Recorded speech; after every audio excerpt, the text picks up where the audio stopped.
പൃഥ്വിരാജിനെ കുറിച്ച് ചീത്ത വിളിക്കുന്ന ഒരു സംഭവം Prithviraj social media switch off ചെയ്താലും അദ്ദേഹത്തിൻ്റെ സ്നേഹമുള്ള സുഹൃത്തുക്കൾ അദ്ദേഹത്തിന് അയച്ചു കൊടുത്തുകൊണ്ടേയിരിക്കും.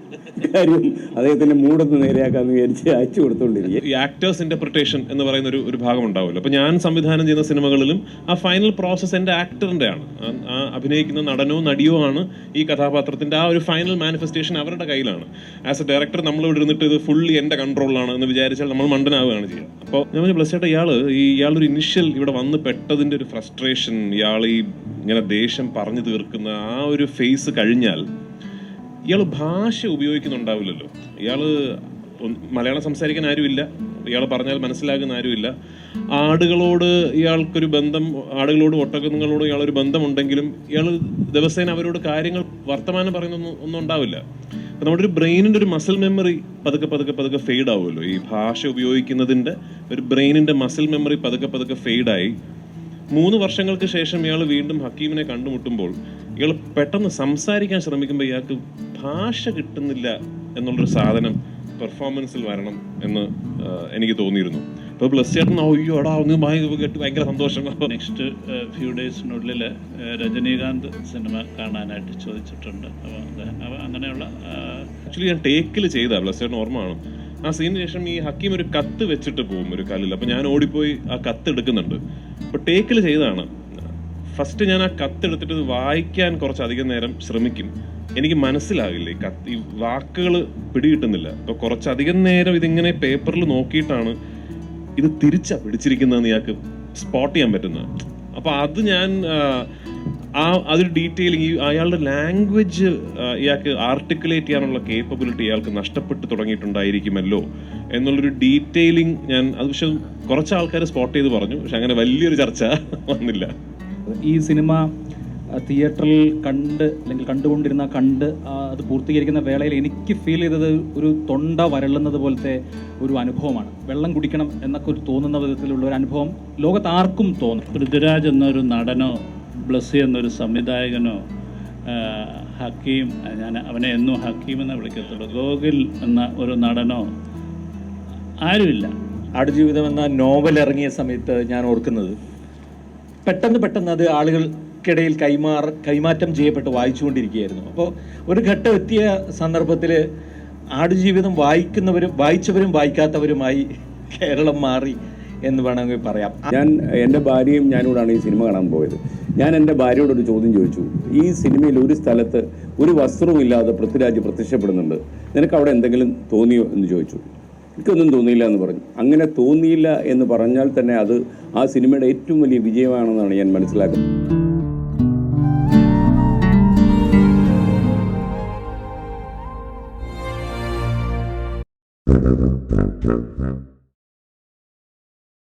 ഞാൻ ഒരു ലോകസഞ്ചാരി എന്ന് ആരോപിക്കപ്പെടുന്ന വ്യക്തിയായതുകൊണ്ട് ഒരു ചെറിയ സംഭവം പറഞ്ഞുകൊണ്ട് ഞാനങ്ങ് തുടങ്ങാം.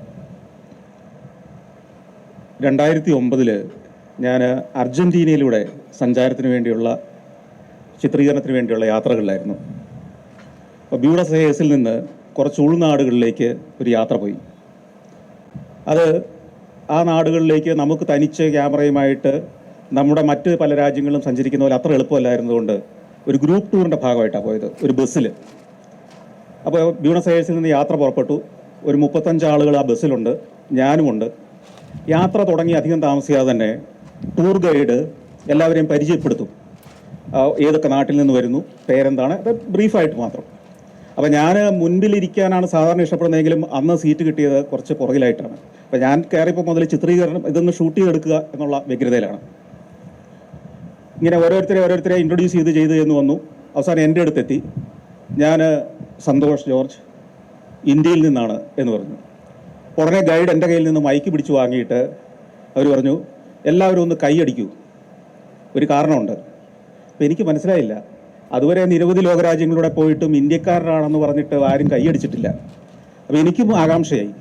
അപ്പോൾ അദ്ദേഹം മൈക്കിൽ കൂടെ പറഞ്ഞു, ഇന്നലെ ഓസ്കാർ അവാർഡുകൾ പ്രഖ്യാപിച്ചു, അതിൽ ഇന്ത്യൻ സിനിമയ്ക്കാണ്, അയാൾ തെറ്റിദ്ധരിച്ച് പറഞ്ഞതാണെങ്കിലും ഇന്ത്യൻ സിനിമയ്ക്ക് സ്ലങ് ഡോഗ് മില്യനർ എന്ന് പറയുന്ന ഇന്ത്യൻ സിനിമയ്ക്ക് 6 or 7 ഓസ്കാറുകൾ കിട്ടിയിരിക്കുന്നു.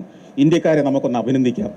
എല്ലാവരും കൈയടിച്ചു. ഈ 35 പേരും കൈയടിച്ചു എന്ന് മാത്രമല്ല, ആ യാത്രയിലുടനീളം തിരിച്ചിവിടെ എത്തുവോളം മറ്റ് ടൂറിസ്റ്റുകൾ ഉൾപ്പെടെയുള്ള ആളുകൾ നമുക്കൊരു സ്പെഷ്യൽ പരിഗണനയാണ് തന്നത്. കാണുമ്പം ഓഹോ, ഒരു ബഹുമാനം, ആദരവ്. അന്നേ വരെയും അതിനുശേഷവും ഇന്ത്യക്കാരൻ എന്ന പേരിൽ യാത്ര ചെയ്തിട്ട് എനിക്ക് അങ്ങനെ ഒരു ആദരവ് കിട്ടിയിട്ടില്ല. അതിന് മാത്രമൊന്നും ഞാൻ ചെയ്തിട്ടില്ലാത്തത് കൊണ്ടും ഈ നാട്ടിനെക്കുറിച്ച് അവർക്ക് അറിയാത്തത് കൊണ്ടും ആവാം. അപ്പോൾ അന്ന് എനിക്കൊരു കാര്യം മനസ്സിലായി, ഓസ്കാർ വേദിയിൽ പേര് അനൗൺസ് ചെയ്യപ്പെട്ട് കഴിഞ്ഞാൽ ആ രാജ്യം അതുവരെ എന്ത് ചെയ്തു, അതുവരെ എന്തൊക്കെ നേട്ടം ഉണ്ടാക്കി എന്നതൊക്കെ വിസ്മരിച്ചുകൊണ്ട് ലോകം ആദരിക്കുന്ന ഒരു ദിവസത്തിലേക്ക് കടക്കുകയാണെന്ന്.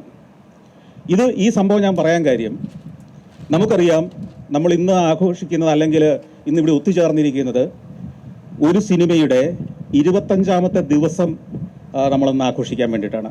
മലയാള സിനിമയിൽ 25 ദിവസങ്ങൾ ഒരു സിനിമ പിന്നിട്ടു എന്നത് വലിയ അത്ഭുതമൊന്നുമല്ല.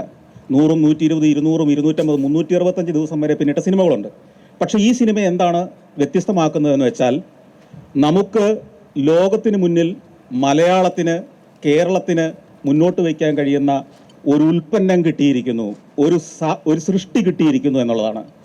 അതിൽ നമുക്ക് അഭിമാനിക്കാൻ കഴിയണം. ഈ 25 ദിവസം പിന്നിടുമ്പോൾ ഒരു കാര്യം തെളിയിച്ചു, ഇത് മനുഷ്യൻ സ്വീകരിച്ച, മനുഷ്യൻ്റെ ഹൃദയത്തെ സ്പർശിച്ച ഒരു സിനിമയാണ്. ഇത് ഭാഷയ്ക്കതീതമായി ആളുകൾ ഉൾക്കൊണ്ടു കഴിഞ്ഞ ഒരു സിനിമയാണ്. എത്രയോ മേഖലകളിൽ നിന്ന് അതിപ്രശസ്തരും സിനിമയെ അതിനിശിതമായി വിമർശിക്കുകയും ശക്തമായി സമീപിക്കുകയും ചെയ്യുന്ന ആളുകളും അവരുടെ സന്ദേശങ്ങളിലൂടെ ഈ സിനിമയെ പുകഴ്ത്തിക്കൊണ്ടിരിക്കുന്നു. അപ്പോൾ ഈ സിനിമ പിറന്നു വീണ മലയാളം, കേരളം ഈ സിനിമയെ ഇനി എങ്ങനെ പ്രയോജനപ്പെടുത്താൻ പോകുന്നു? ഈ സിനിമയിലൂടെ കേരള സമൂഹം മലയാളം എന്ന ഭാഷ എങ്ങനെ ലോകത്തിൻ്റെ പ്ലാറ്റ്ഫോമിലേക്ക് എത്താൻ പോകുന്നു? അതിനെക്കുറിച്ചാണ് നമുക്കിന്ന് ചർച്ച ചെയ്യേണ്ടത്, നമുക്ക് ഡിസ്കസ് ചെയ്യേണ്ടത്. അതിൽ നമ്മുടെ ക്രിയേറ്റീവായ കോൺട്രിബ്യൂഷൻസ്, ഒപ്പം ഈ സിനിമ എന്തുകൊണ്ട് വ്യത്യസ്തമാകുന്നു, ഈ സിനിമയുടെ ലോക പ്ലാറ്റ്ഫോമിലേക്ക് എത്തുമ്പോൾ ഉള്ള പ്രത്യേകതകൾ എന്തൊക്കെയാണ്, ഇത് ചർച്ച ചെയ്യാൻ വേണ്ടിയാണ് നമ്മുടെ മാധ്യമ മേഖലയിലെ ഏറ്റവും പ്രമുഖ വ്യക്തികൾ ഇവിടെ ഒത്തുചേർന്നിരിക്കുന്നത്. ഞാനതിൻ്റെ ഒരു ആമുഖം പറയുന്നു എന്ന് മാത്രമേ ഉള്ളൂ. മോഡറേറ്റർ എന്ന നിലയിലൊക്കെ എന്നേക്കാൾ പ്രഗത്ഭരായ ആളുകളാണ് ഈ വട്ടത്തിലിരിക്കുന്ന ആളുകളൊക്കെ തന്നെ. അതുകൊണ്ട് അവരെ മോഡറേറ്റ് ചെയ്യുക എന്നതല്ല എൻ്റെ ജോലി. ഈ സിനിമ മുന്നോട്ട് വയ്ക്കുന്ന ഒരാശയം നമുക്കറിയാം. ഒരു ജീവിതം തേടി, ജീവിതം പിടിക്കാൻ വേണ്ടി, ജീവിക്കാൻ വേണ്ടി നാട് വിട്ടു പോകേണ്ടി വരുന്ന കോടാനുകൂടി മനുഷ്യരുടെ, അവരെ പ്രതിനിധാനം ചെയ്യുന്ന ഒരു വ്യക്തിയുടെ കഥയാണ്. ഞാൻ ഈ ലോകയാത്ര നടത്തുമ്പോൾ ശ്രദ്ധിച്ചിട്ടുള്ള കാര്യം, ഈ മൈഗ്രേഷൻ കേരളത്തിൽ നിന്ന് നമ്മൾ പലപ്പോഴും ചിന്തിക്കും, കേരളത്തിൽ നിന്നാണ് ഏറ്റവും അധികം ആളുകൾ വിദേശ രാജ്യങ്ങളിലേക്ക് പോകുന്നത്. ഇപ്പോഴാണെങ്കിൽ ചെറുപ്പക്കാർ വരെ ഒഴുകിക്കൊണ്ടിരിക്കുന്ന ഒരു കാലമാണ്. ഇത് കേരളത്തിൻ്റെ മാത്രം പ്രശ്നമല്ല, അല്ലെങ്കിൽ കേരളം മാത്രം അഭിമുഖീകരിക്കുന്ന പ്രശ്നമല്ല.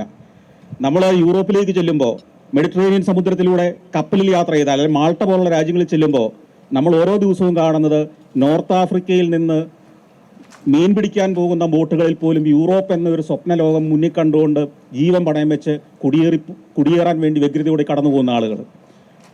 ലാറ്റിൻ അമേരിക്കൻ ഭാഗങ്ങളിൽ നിന്ന് മെക്സിക്കോ കടന്ന് വലിയ വൻമതിലും വേലിക്കെട്ടുകളും കടന്ന് അമേരിക്ക എന്ന സ്വപ്ന രാജ്യത്തേക്കൊന്ന് കയറാൻ വേണ്ടി പോകുന്ന ആളുകൾ, ഇതിനിടയിൽ മരിച്ചു വീഴുന്ന നിരവധി ആളുകൾ. അപ്പോൾ ഇത്തരത്തിൽ ജീവസന്ധാരണത്തിന് വേണ്ടി വെല്ലുവിളികളെ നേരിട്ട് മരണം വരെ വരിക്കുന്ന 10,000-കണക്കിന് ആളുകളുടെ പറയപ്പെടാത്ത കഥകൾ ഓരോ ദിവസവും സംഭവിക്കുന്നുണ്ട്. അതിൻ്റെ ഒരു പ്രതിനിധിയായി ലോകം ചർച്ച ചെയ്യാൻ സാധ്യതയുള്ള, ലോകം ചർച്ച ചെയ്യേണ്ട ഒരു വിഷയം തന്നെ, ലോക നിലവാരമുള്ള ഒരു വിഷയം, ലോക നിലവാരമുള്ള ശൈലിയിൽ, ലോക നിലവാരമുള്ള ടെക്നോളജിയിൽ നമ്മൾ മുന്നോട്ട് വെച്ചിരിക്കുന്നു. ഇത് ലോകത്തിന് മുൻപിൽ ഈ കാലഘട്ടത്തിൽ മലയാളത്തിന്, മലയാളിക്ക്, കേരളത്തിന് മുന്നോട്ട് വയ്ക്കാവുന്ന ഏറ്റവും നല്ല ഒരു ക്രിയേറ്റീവ് പ്രോഡക്റ്റാണ്. ഇതിനെ നമുക്ക് പ്രയോജനപ്പെടുത്താൻ മലയാളി സമൂഹം മുന്നോട്ട് വരണം. ഇവിടുത്തെ ബുദ്ധിജീവി സമൂഹം, മാധ്യമങ്ങൾ, ഇവിടുത്തെ മറ്റ് മേഖലയിലുള്ളവരൊക്കെ മുന്നോട്ട് വന്ന് നമുക്കിതിനെ ഒരു മൂവ്മെൻ്റ് ആക്കി എങ്ങനെ മാറ്റാൻ കഴിയുമെന്നുള്ളത് നമുക്ക് ചിന്തിക്കേണ്ടതുണ്ട്. അതിനുള്ള ഒരു ചർച്ചയുടെ തുടക്കമായി ഇത് മാറട്ടെ. ഇത് കേരളം കൊണ്ട് തീരേണ്ടതല്ല, ഇത് ഇന്ത്യയുടെ പാൻ ഇന്ത്യൻ ലെവലിലുള്ള ഒരു ചർച്ചയായിട്ട് നമുക്കിത് മാറ്റേണ്ടതുണ്ട്. കൂടാതെ ഇത് നമുക്കറിയാം, സമയബന്ധിതമാണിത്. അത് 3, 4 വർഷം, 5, 6 വർഷം നമുക്കിതിനില്ല. അടുത്ത ഏതാനും നാളുകൾ കൊണ്ട് നമുക്കിതിനെ പ്രയോജനപ്പെടുത്താൻ കഴിയണം. ഇവിടെയാണ് മലയാളി, കേരളം, മലയാള സംസ്കാരം, കേരള സംസ്കാരം എന്ന വികാരം നമുക്ക് ജ്വലിപ്പിക്കേണ്ടത്. അന്യനാട്ടുകാർ, മറ്റ് സംസ്കാരക്കാർ അവർക്ക് വേണ്ടി ഒന്നിച്ചു നിൽക്കുന്നത് കാണുമ്പോൾ അസൂയപ്പെടുക മാത്രമല്ല, നമുക്കും അത് സാധ്യമാകുമെന്നും നമ്മുടെ ഒരു സിനിമ ലോക നിലവാരത്തിലേക്ക് എത്തിച്ച് ലോകത്തിൻ്റെ മുൻപിൽ നിവർന്നു നിൽക്കാൻ, കുടിയേറി പണിയെടുക്കാൻ കഴിയുന്ന സമൂഹം മാത്രമല്ല, ലോകത്തിൻ്റെ മുമ്പിൽ അഭിമാനകരമായ ചില സാധനങ്ങൾ മുന്നോട്ട് വെക്കാൻ കഴിയുന്ന ഒരു ജനസമൂഹം കൂടിയാണ് എന്ന് നമ്മൾ തെളിയിക്കേണ്ടിയിരിക്കുന്നു. അതിനുള്ളൊരു അവസരമായി ഈ ആടുജീവിതത്തെ നമുക്ക് മാറ്റാം.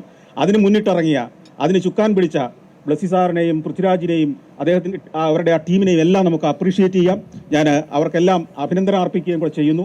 ഞാൻ അടുത്തതായിട്ട് ഞാൻ അടുത്ത ആളുകളിലേക്ക് കൈമാറുന്നു. Sreekantan sir. Thank you. Blessy ഒരു സിനിമയുടെ ആശയമായിട്ട് ഇതിൻ്റെ പ്രശസ്തനായ പ്രൊഡ്യൂസറെ അപ്രോച്ച് ചെയ്യുന്ന സമയം മുതലേ ഞാനിത് കാണുന്നുണ്ടായിരുന്നു.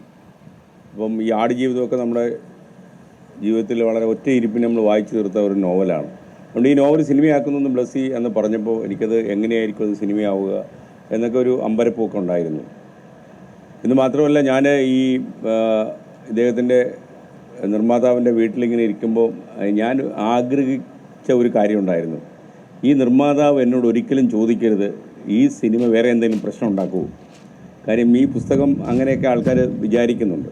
പക്ഷേ ആ സിനിമ കാണുമ്പോഴും ആ പുസ്തകം വായിക്കുമ്പോഴും യഥാർത്ഥത്തിൽ ആ സിനിമയുടെ ഉള്ളടക്കമൊക്കെ നമ്മൾ ഒരു സിനിമ കണ്ടതിന് ശേഷം ഒന്ന് മാനസികമായിട്ട് വിലയിരുത്തുമ്പോൾ ആ സിനിമ പറയുന്ന ഒരു കാര്യം, അഥവാ ഈ മൈഗ്രേഷൻ എന്ന് സന്തോഷ് കുളങ്ങര പറഞ്ഞ കുടിയേറ്റം എന്ന് പറയുന്ന ഈ സംഭവം ഇൻ്റർനാഷണലി സമ്മതിക്കുന്നതാണ്. എപ്പോഴും നമ്മൾ അന്തർദേശീയ സിനിമകൾ കാണുമ്പോഴും ഓസ്കർ കടന്നുപോയ സിനിമകൾ കാണുമ്പോഴും അന്തർദേശീയമായി കമ്മ്യൂണിക്കേറ്റ് ചെയ്യപ്പെടുന്ന സിനിമകൾക്ക് മാത്രമേ പുരസ്കാരങ്ങൾ ലഭിച്ചിട്ടുള്ളൂ.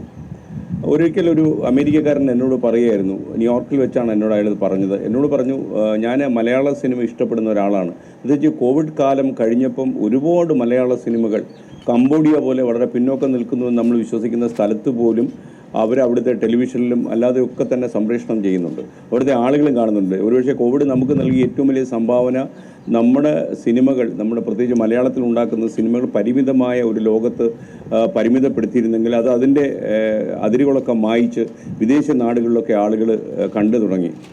ഒരു വാർത്താവിതരണ വകുപ്പ് സെക്രട്ടറി, ഒരു IAS കാരൻ തന്നെ അദ്ദേഹം പറഞ്ഞത്, അദ്ദേഹം ആദ്യമായിട്ടാണ് മോഹൻലാലിൻ്റെ ഒരു സിനിമ കാണുന്നതെന്നാണ് അദ്ദേഹം പറഞ്ഞത്. അപ്പോൾ അവർക്കൊക്കെ യഥാർത്ഥത്തിൽ മലയാള സിനിമയോട് വല്ലാത്ത ആദരവുണ്ട്. എനിക്ക് ഈ സിനിമ കണ്ടപ്പോൾ എനിക്ക് തോന്നിയിട്ടുള്ളൊരു കാര്യം, ബ്ലസ്സി എടുത്തിട്ടുള്ള ഒരു സ്ട്രെയിൻ, ഇത്രയും വർഷം ഒരു 15 കൊല്ലത്തിലധികം ഒരു സിനിമയുടെ പിന്നാലെ കൂടുക, ആ സിനിമയ്ക്ക് മാനസികമായിട്ടും ശാരീരികമായിട്ടും കമ്മിറ്റ് ചെയ്യുക, അതെന്നെ വല്ലാതെ അത്ഭുതപ്പെടുത്തി. എന്നെ അതിലും അത്ഭുതപ്പെടുത്തുന്ന ഒരു കാര്യമാണ് ഈ പൃഥ്വിരാജ് കടന്നുപോയിട്ടുള്ള യാതനകൾ. നമുക്ക് വളരെ വാത്സല്യമുള്ള ഒരാളാണ് പൃഥ്വിരാജ് പലതുകൊണ്ടും. അപ്പോൾ പക്ഷേ ഒരുപക്ഷെ ഒരു നടൻ ഇത്രയും കൂടുതൽ കമ്മിറ്റഡായിട്ട് തൻ്റെ ശരീരം തൻ്റെ മനസ്സിൻ്റെ ആഗ്രഹത്തിനനുസരിച്ച് വഴക്കിയെടുക്കുക, അത് ചെറുതാക്കുക, വലിപ്പത്തിലാക്കുക, ഇതൊക്കെ അങ്ങനെയുള്ളൊരു മാജിക്കെല്ലാം പൃഥ്വിരാജ് ഈ സിനിമയിൽ ചെയ്തിട്ടുണ്ട്. എൻ്റെ ഭാര്യയും ഞാനോടാണ് ഈ സിനിമ കാണാൻ പോയത്. ഞാൻ എൻ്റെ ഭാര്യയോടൊരു ചോദ്യം ചോദിച്ചു, ഈ സിനിമയിൽ ഒരു സ്ഥലത്ത് ഒരു വസ്ത്രവും ഇല്ലാതെ പൃഥ്വിരാജ് പ്രത്യക്ഷപ്പെടുന്നുണ്ട്, നിനക്ക് അവിടെ എന്തെങ്കിലും തോന്നിയോ എന്ന് ചോദിച്ചു. എനിക്കൊന്നും തോന്നിയില്ല എന്ന് പറഞ്ഞു. അങ്ങനെ തോന്നിയില്ല എന്ന് പറഞ്ഞാൽ തന്നെ അത് ആ സിനിമയുടെ ഏറ്റവും വലിയ വിജയമാണെന്നാണ് ഞാൻ മനസ്സിലാക്കുന്നത്. കാരണം ആ സിനിമയിലെ നജീബ് എന്ന് പറയുന്ന കഥാപാത്രത്തോട് ഉൾക്കൊള്ളുകയും അയാൾ ചെന്നുപെട്ടിരിക്കുന്ന ഈ യാതന നിറഞ്ഞ ആ ജീവിതം തീർച്ചയായിട്ടും മലയാളി അതിനോട് പൊരുത്തപ്പെട്ടു എന്നുള്ളതാണ്. അപ്പോൾ ഇവിടെ നമ്മൾ അടിസ്ഥാനപരമായിട്ട് ഉയർത്തുന്ന ഒരു കാര്യം, ഈ അടിമ വേലയും കുടിയേറ്റവും അത് ലോകത്ത് അന്യമായ കാര്യങ്ങളല്ല, ഇപ്പോഴും പല സ്ഥലത്തും നടക്കുന്നുണ്ട്. നമ്മൾ പറയുന്ന ചില അപരിഷ്കൃതമായ ജീവിത ചുറ്റുപാടുള്ള സ്ഥലങ്ങളിലൊക്കെ തന്നെ ഇത് ഒരുപാട് നടക്കുന്നുണ്ട്.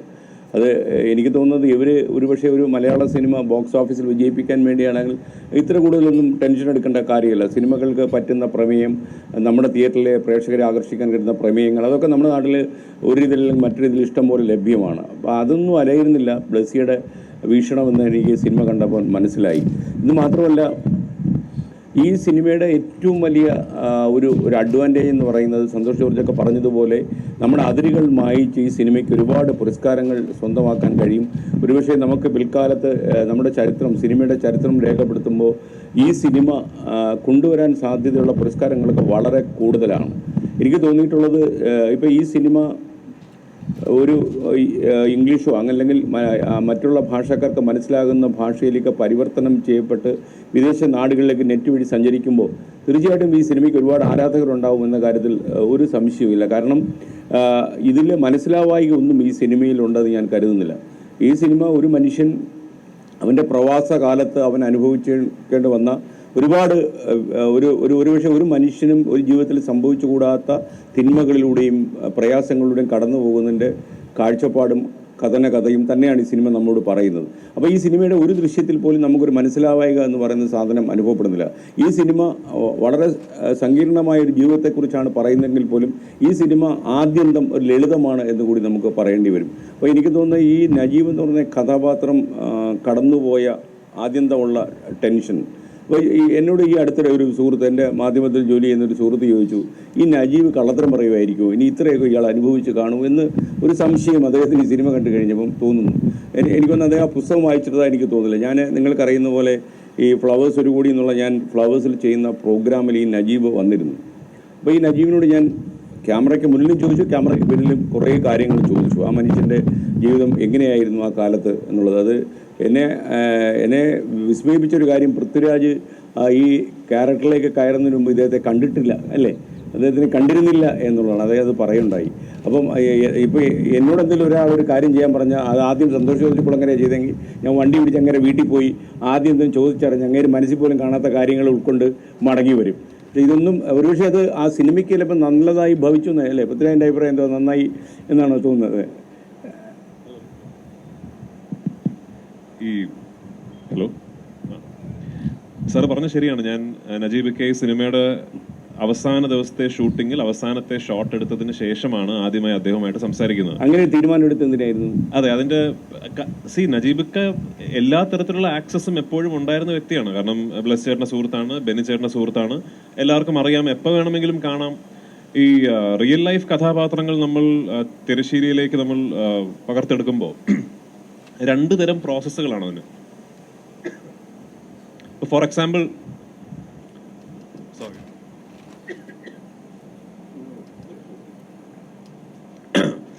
ഇപ്പൊ എൻ്റെ ഒരു സുഹൃത്ത് രൺവീർ സിംഗ് എന്ന് പറഞ്ഞൊരു നടൻ 1983 എന്ന സിനിമയിൽ കപിൽ ദേവ് ആയി അഭിനയിച്ചു.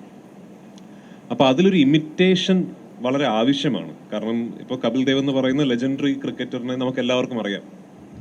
അദ്ദേഹം എങ്ങനെയാണ് ബോൾ ചെയ്തിരുന്നത്, എങ്ങനെയാണ് ബാറ്റ് ചെയ്തിരുന്നത്, അദ്ദേഹം എങ്ങനെ സംസാരിച്ചിരുന്നു ഉള്ള എല്ലാവർക്കും അറിയാം. അപ്പം നമ്മളൊരു ഇമിറ്റേഷൻ്റെ ലെയർ വളരെ ആവശ്യമാണ്. ഇപ്പം കപിൽ സാറിൻ്റെ വീട്ടിൽ പോയി താമസിച്ച് 1-2 മാസത്തോളം രൺവീറും അദ്ദേഹത്തിൻ്റെ വീട്ടിൽ പോയി താമസിച്ച് അദ്ദേഹം സംസാരിക്കുന്നതും ഒക്കെ കണ്ട് പഠിച്ച് അങ്ങനെ ഇംബൈബ് ചെയ്തെടുത്ത ഒരു ഓൾമോസ്റ്റ് ഒരു ഇമിറ്റേഷൻ / പെർഫോമൻസ് ആണ് ആ സിനിമയിൽ രൺവീർ ചെയ്തിരിക്കുന്നത്. അത് തന്നെയാണ് ഇപ്പോൾ രൺബീർ കപൂർ സഞ്ജു എന്ന് പറയുന്ന സിനിമ ചെയ്യുമ്പോഴും സഞ്ജയ് ദത്തിൻ്റെ പേഴ്സണാലിറ്റി, അദ്ദേഹത്തിൻ്റെ ഗെയ്റ്റ്, അദ്ദേഹത്തിൻ്റെ ബോഡി ലാംഗ്വേജ് വളരെ അടുത്ത് നിന്ന് കണ്ട് പഠിച്ചൊരു ഇമിറ്റേഷനാണ്. അത് ആവശ്യമാണ് ആ പെർഫോമൻസിന്. ഇപ്പോൾ നജീബ് ക എന്ന് പറയുന്ന വ്യക്തി, ഷുക്കൂർ അഥവാ നജീബ് എന്ന് പറയുന്ന വ്യക്തിയെ നമ്മൾ പുസ്തകത്തിലൂടെ വായിച്ചറിഞ്ഞു എന്നുള്ളതല്ലാതെ കേരള സമൂഹത്തിന് അങ്ങനെ വലിയ അടുത്ത് പെട്ടെന്ന് ഓർമ്മയിൽ നിൽക്കുന്ന ഒരാളല്ലല്ലോ. അപ്പം അതുകൊണ്ട് ഇമിറ്റേഷൻ്റെ ഒരു ലെയർ ഈ പെർഫോമൻസിൽ ആവശ്യമില്ല എന്നുള്ള തീരുമാനം വളരെ മുൻപ് തന്നെ ബ്ലസ് ചേട്ടനും ഞാനും ചേർന്നെടുത്തൊരു തീരുമാനമാണ്.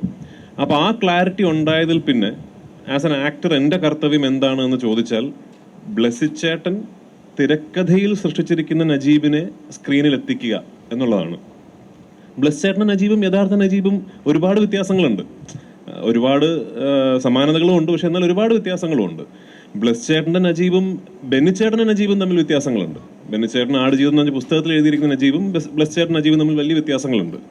ബെന്നി ചേട്ടൻ്റെ നജീബും യഥാർത്ഥ നജീബും തമ്മിൽ വ്യത്യാസമുണ്ട്. അപ്പോൾ ഇത് ഓരോ ജനറേഷൻ ഓഫ് ട്രാൻസ്ഫറൻസിലും നജീബ് ഇങ്ങനെ ഇവോൾവ് ആയി. അപ്പം ഞാൻ ഏത് നജീബിനെയാണ് സൃഷ്ടിക്കേണ്ടതെന്ന് ചോദിച്ചാൽ ബ്ലസ് ചേട്ടൻ നജീബിനെയാണ് ഞാൻ ശരിക്കും സൃഷ്ടിക്കേണ്ടത്. അപ്പോൾ അതുകൊണ്ട് തന്നെയാണ് ഞാൻ അങ്ങനൊരു അദ്ദേഹത്തെ നേരിട്ട് പോയി കണ്ട് അദ്ദേഹം എങ്ങനെ സംസാരിക്കുന്നു, പിന്നെ എനിക്ക് അറിയേണ്ട കാര്യങ്ങൾ അനുഭവങ്ങളെ കുറിച്ചാണ്.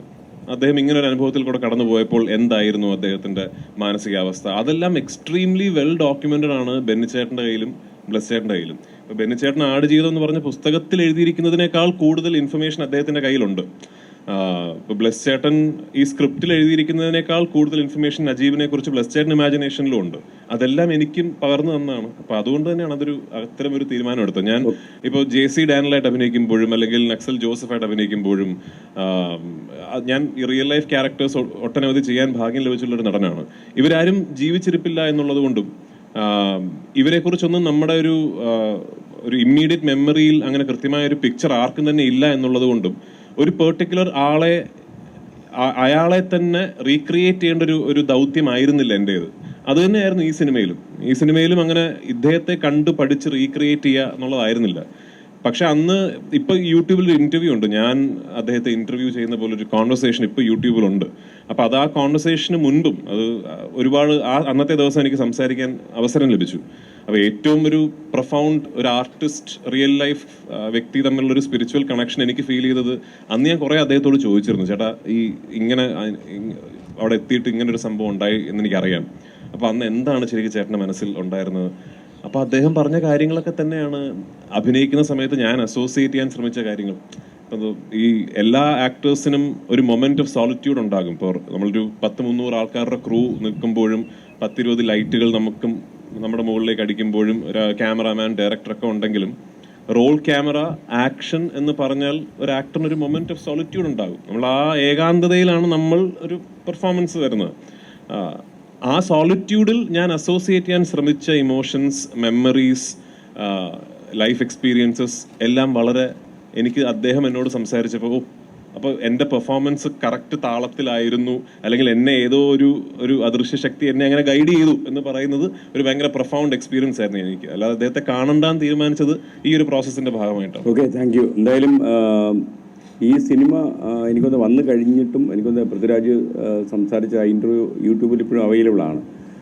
ഇപ്പോൾ യഥാർത്ഥത്തിൽ അത് ഈ നജീബ് എന്ന് പറഞ്ഞ ആൾ ഇപ്പോൾ നെറ്റിൽ പറക്കുക എന്ന് വെച്ചാൽ എനിക്കൊന്ന് ഞാൻ ചെയ്ത ആ പ്രോഗ്രാം തന്നെ ഏതാണ്ട് 20 ലക്ഷം ആൾക്കാരോളം കണ്ടിട്ടുണ്ട്. അപ്പോൾ അത് ഒരു 5 ദിവസം ആയപ്പോൾ തന്നെ അത് 10-12 ലക്ഷം ആൾക്കാർ കണ്ടു. ഇത്ര വേഗത്തിലൊക്കെ സാധാരണ അത്രയും ലെങ്ത്തുള്ള ഒരു പ്രോഗ്രാം ഒന്നും നെറ്റിൽ അങ്ങനെ പറക്കാറില്ല. അപ്പോൾ അതിൻ്റെ അർത്ഥം അങ്ങനെ അദ്ദേഹത്തെ കേൾക്കാനും അദ്ദേഹത്തെ അറിയാനും ഒരുപക്ഷെ പൃഥ്വിരാജിൻ്റെ വേഷം കണ്ടതിന് ശേഷം കൂടുതൽ അദ്ദേഹത്തെക്കുറിച്ച് അറിയാനൊക്കെ ആൾക്കാർ താല്പര്യം. അപ്പോൾ ഈ സിനിമ നമ്മുടെ പ്രേക്ഷകരിലും ഇൻ്റർനെറ്റിലും ഒക്കെ ഉണ്ടാക്കുന്ന ഒരു കൗതുകം, ഒരു അത്ഭുതം, ഒരു വിസ്മയം ഞാൻ ശരിക്കും അറേബ്യൻ നാടുകളിലെ ചില മരുഭൂമിയുടെ അരികത്തൂടെയൊക്കെ പോയിട്ടുണ്ട്. അതിനകത്ത് ഞാൻ കയറിയിട്ടില്ല. അപ്പോൾ ഇത്രയും ഈ മണലിലൊക്കെ ഇവർ നടത്തിയ ഒരു അധ്വാനം അത് നമുക്ക് വേറൊരു സന്തോഷ് കുളങ്ങര പറഞ്ഞ പോലെ അത് ക്യാഷ് ചെയ്യാൻ കഴിയുന്നില്ലെങ്കിൽ അതൊരു ചരിത്രപരമായ പരാജയമായിരിക്കും നമുക്കുണ്ടാകുക. കാരണം ഇങ്ങനൊരു സിനിമ നിർമ്മിക്കുക എന്ന് പറയുന്നത് ഒരു ആലോചനയിൽ കൊണ്ടു നടക്കുന്ന പോലൊരു ടെൻഷനായിരിക്കും അത്. കാരണം ഇനി ഒരാൾ ഈ സിനിമ 2-3 ആവർത്തി കണ്ടാൽ ഇങ്ങനൊരു സിനിമ പിടിക്കാൻ ഇറങ്ങത്തില്ല. കാരണം അത് ആദ്യം അത് ഭയങ്കര വളരെ പ്രയാസമുള്ള ഒരു സിനിമയാണ്. നമുക്ക് ഈ ഷൂട്ടിങ്ങിൻ്റെ ടെൻഷനൊക്കെ അറിയാവുന്ന ആൾക്കാരാണ്. അപ്പം എനിക്ക് തോന്നുന്ന ഒരു കാര്യം, ഈ നമ്മളിപ്പം മലയാളികൾ മാത്രം സംസാരിക്കുന്നത് പോലെ തന്നെ ഈ നമ്മുടെ ഏറ്റവും വലിയ നേട്ടം എന്ന് വെച്ചാൽ ഒരുപാട് രാജ്യങ്ങളിൽ ഉയരങ്ങളിൽ സന്തോഷ് ജോർജ് കുളങ്ങരയെ കണ്ടെത്തുന്നത് പോലെ ഒരുപാട് മലയാളികൾ ഇരിപ്പുണ്ട്. അതായത് സമൂഹത്തിലെ ഒപ്പീനിയൻ ക്രിയേറ്റേഴ്സ് നമ്മൾ പറയുന്ന അഭിപ്രായം രൂപീകരിക്കാൻ കഴിയുന്ന ഇൻ്റർനാഷണൽ മലയാളികൾ ഒരുപാടുണ്ട്. അമേരിക്ക പോലുള്ള നാടുകളിൽ ഒത്തിരിയുണ്ട്. തീർച്ചയായിട്ടും ഓസ്കർ പുരസ്കാരത്തിനൊക്കെ പരിഗണിക്കപ്പെടാൻ ഒരുപാട് സാധ്യതയുള്ള ഒരു അന്തർദേശീയ സിനിമ തന്നെയാണ്. നമ്മുടെ ഈ കൊച്ചു ഭാഷയിലാണ് പ്രധാനമായിട്ടും നിർമ്മിച്ചതെങ്കിൽ പോലും ഈ സിനിമയ്ക്ക് എനിക്ക് തോന്നുന്നു തീർച്ചയായിട്ടും നമ്മൾ ഈ പത്മ അവാർഡ് വാങ്ങിക്കാൻ വേണ്ടി ആൾക്കാർ കാലുപിടിക്കാൻ നടക്കുന്ന പോലെ ഒരു സംഭവമല്ല ഞാൻ ആലോചിക്കുന്നത്. അതൊക്കെ വേറൊരു രീതിയിലുള്ള ഒരു ശ്രമമാണ് ആൾക്കാർ. കാരണം ഞാനൊക്കെ എപ്പോഴും വിശ്വസിക്കുന്ന ഒരാൾക്കൊരു ഇപ്പം പൃഥ്വിരാജിന് നാളെ ഒരു ഇൻ്റർനാഷണൽ പുരസ്കാരം കിട്ടിയാൽ പൃഥ്വിരാജിന് അത് തല നിവർത്തി നിന്ന് വാങ്ങിക്കാൻ പറ്റണം. അതല്ലെങ്കിൽ പിന്നെ ആ അവാർഡിന് അർത്ഥമില്ല. അത് ഈ അവാർഡ് തരുന്ന ആളെ കാണും തല കുനിഞ്ഞു പോകുന്നെങ്കിൽ അത് കുറുക്ക് വഴിയിലൂടെ പോയ ഒരു അവാർഡാണെന്ന് ആളുകൾ കരുതും. അപ്പോൾ ബ്ലസ്സി എനിക്ക് തോന്നുന്നു ആസ് എ ഡയറക്ടർ അദ്ദേഹത്തിൻ്റെ കരിയർ ഗ്രാഫിലെ ഏറ്റവും വലിയ ഒരു അത്ഭുതമാണ് ഈ സിനിമ എന്ന് പറയുന്നത്. അതുപോലെ ഇതിനകത്തെ ടീം എനിക്ക് തോന്നുന്നത് ഇപ്പോൾ ഈ പാടിയ പാട്ടിൻ്റെ അതിലെ ഒരുപക്ഷെ ഒരു തിയേറ്റർ വിട്ട് ഇറങ്ങുമ്പോൾ തന്നെ എവിടേക്കോ നമ്മളെ വേദനിപ്പിക്കുന്ന ഒരു അംശം ആ പാട്ടിൻ്റെ സംഗീതത്തിനുണ്ട്. അപ്പോൾ അതും ഒരുപക്ഷെ ഈ സിനിമയുടെ ഏറ്റവും വലിയ ഭാഗ്യമായിട്ട് ഞാൻ കരുതുകയാണ്. AR റഹ്മാനെ പോലെ ഒരാൾ ഇതിൻ്റെ പശ്ചാത്തല സംഗീതം ഒരുക്കാൻ നിൽക്കുക, അതുപോലെ ഇതിൻ്റെ ശബ്ദം ഒരു ഇന്ദ്രജാലമാക്കി മാറ്റുക, ഇതൊക്കെ ചെയ്തെല്ലാം ഓസ്കർ അവാർഡ് വിന്നേഴ്സ് ആയതുകൊണ്ട് സുൽഭകുട്ടിയെ പോലുള്ള ആൾക്കാരൊക്കെ ഇതിൻ്റെ പിന്നിൽ പ്രവർത്തിച്ചിട്ടുണ്ട്. അപ്പോൾ അങ്ങനെ നോക്കുമ്പം ഈ സിനിമയ്ക്കൊരു ഇൻ്റർനാഷണൽ ടച്ച് ഇപ്പം തന്നെ ഉണ്ട്. പിന്നെ ഈ സിനിമ സ്ക്രീനിൽ കാണുന്ന ഒരാളിന് തന്നെ ഈ സിനിമ ഒരു പ്രാദേശികമായ ഒരു മലയാള ഭാഷയ്ക്ക് വേണ്ടി മാത്രം നിർമ്മിച്ച സിനിമയല്ലെന്ന് ആ സിനിമയുടെ ആദ്യം മുതൽ തന്നെ എഴുതി വെച്ചിട്ടുണ്ട്. അപ്പോൾ എനിക്ക് തോന്നുന്നു ഈ സിനിമ ഞാൻ കൂടുതൽ പറയുന്നില്ല, ഈ സിനിമ തീർച്ചയായിട്ടും നമ്മുടെ മലയാളികൾ മറ്റുള്ള ഭാഷക്കാർ കൂടി ബോധ്യപ്പെടുത്തി കൊടുക്കാൻ എന്തൊക്കെയാണ് ചെയ്യാൻ പറ്റുന്നത്. എനിക്കൊന്നും ചില മീഡിയ സ്ഥാപനങ്ങളൊക്കെ തന്നെ ഈ സിനിമയെ നിശ്ചിതമായി വിമർശിച്ചുകൊണ്ടൊക്കെ ചില വീഡിയോകളൊക്കെ ചെയ്തിട്ടുണ്ട്. അപ്പോൾ ആ വീഡിയോകളൊക്കെ ചെയ്യുന്നത് ശുദ്ധ തോന്നിവാസമാണ് എന്ന് ഞാൻ പറയും. കാരണം ചില ആളുകളോട് തോന്നുന്ന വ്യക്തിപരമായ ഉദ്ദേശം കൊണ്ട് ഒരു ഉന്നതമായൊരു സർഗ സൃഷ്ടിയെ മുഴുവൻ കശക്കി ഭിത്തിയിൽ ഒട്ടിക്കാൻ പറ്റുമോ എന്ന് ആലോചിച്ച് എഴുതിയതാണ് ആ വീഡിയോ, അല്ലെ പറഞ്ഞതാണ് ആ വീഡിയോ എന്ന് നമുക്ക് മനസ്സിലാകും. പക്ഷേ അങ്ങനെയുള്ള ആൾക്കാരെ കുറിച്ചൊക്കെ നമ്മൾ അറിയിക്കുന്ന അവഗണനയോട് തള്ളിക്കളയുക. കാരണം നമ്മുടെ പൃഥ്വിരാജ് ഇങ്ങനൊരു വേഷം ചെയ്തു, ഒരുപക്ഷെ നമുക്ക് ഏറ്റവും ഇഷ്ടപ്പെടുന്നതിൽ ബ്ലെസ്സി ഇങ്ങനൊരു പടം ചെയ്തു, ബ്ലെസ്സിയുടെ ടീം ഇത്രയും അധ്വാനിച്ചൊരു സിനിമ ഉണ്ടാക്കി, അതിനൊരു ലോക നിലവാരമുണ്ട് എന്നൊക്കെ നമ്മൾ വളരെ ആവേശത്തോടെയും അഭിമാനത്തോടെയും പറയേണ്ടതിന് പകരം ഈ സിനിമ അങ്ങനെയല്ല സംസാരിക്കുന്നത്, അതിൻ്റെ രീതികൾ അങ്ങനെയല്ല എന്നൊക്കെ പറയുന്നത് ശരിക്കും ഒരു സിനിമയോടൊന്നല്ല, ഒരു കലാരൂപത്തോട് ചെയ്യുന്ന ഏറ്റവും വലിയ ദ്രോഹമാണ് എന്ന് വിശ്വസിക്കുന്ന ഒരാളാണ് ഞാൻ. എന്തായാലും അതിലൊന്നും ഞാൻ കടക്കുന്നില്ല.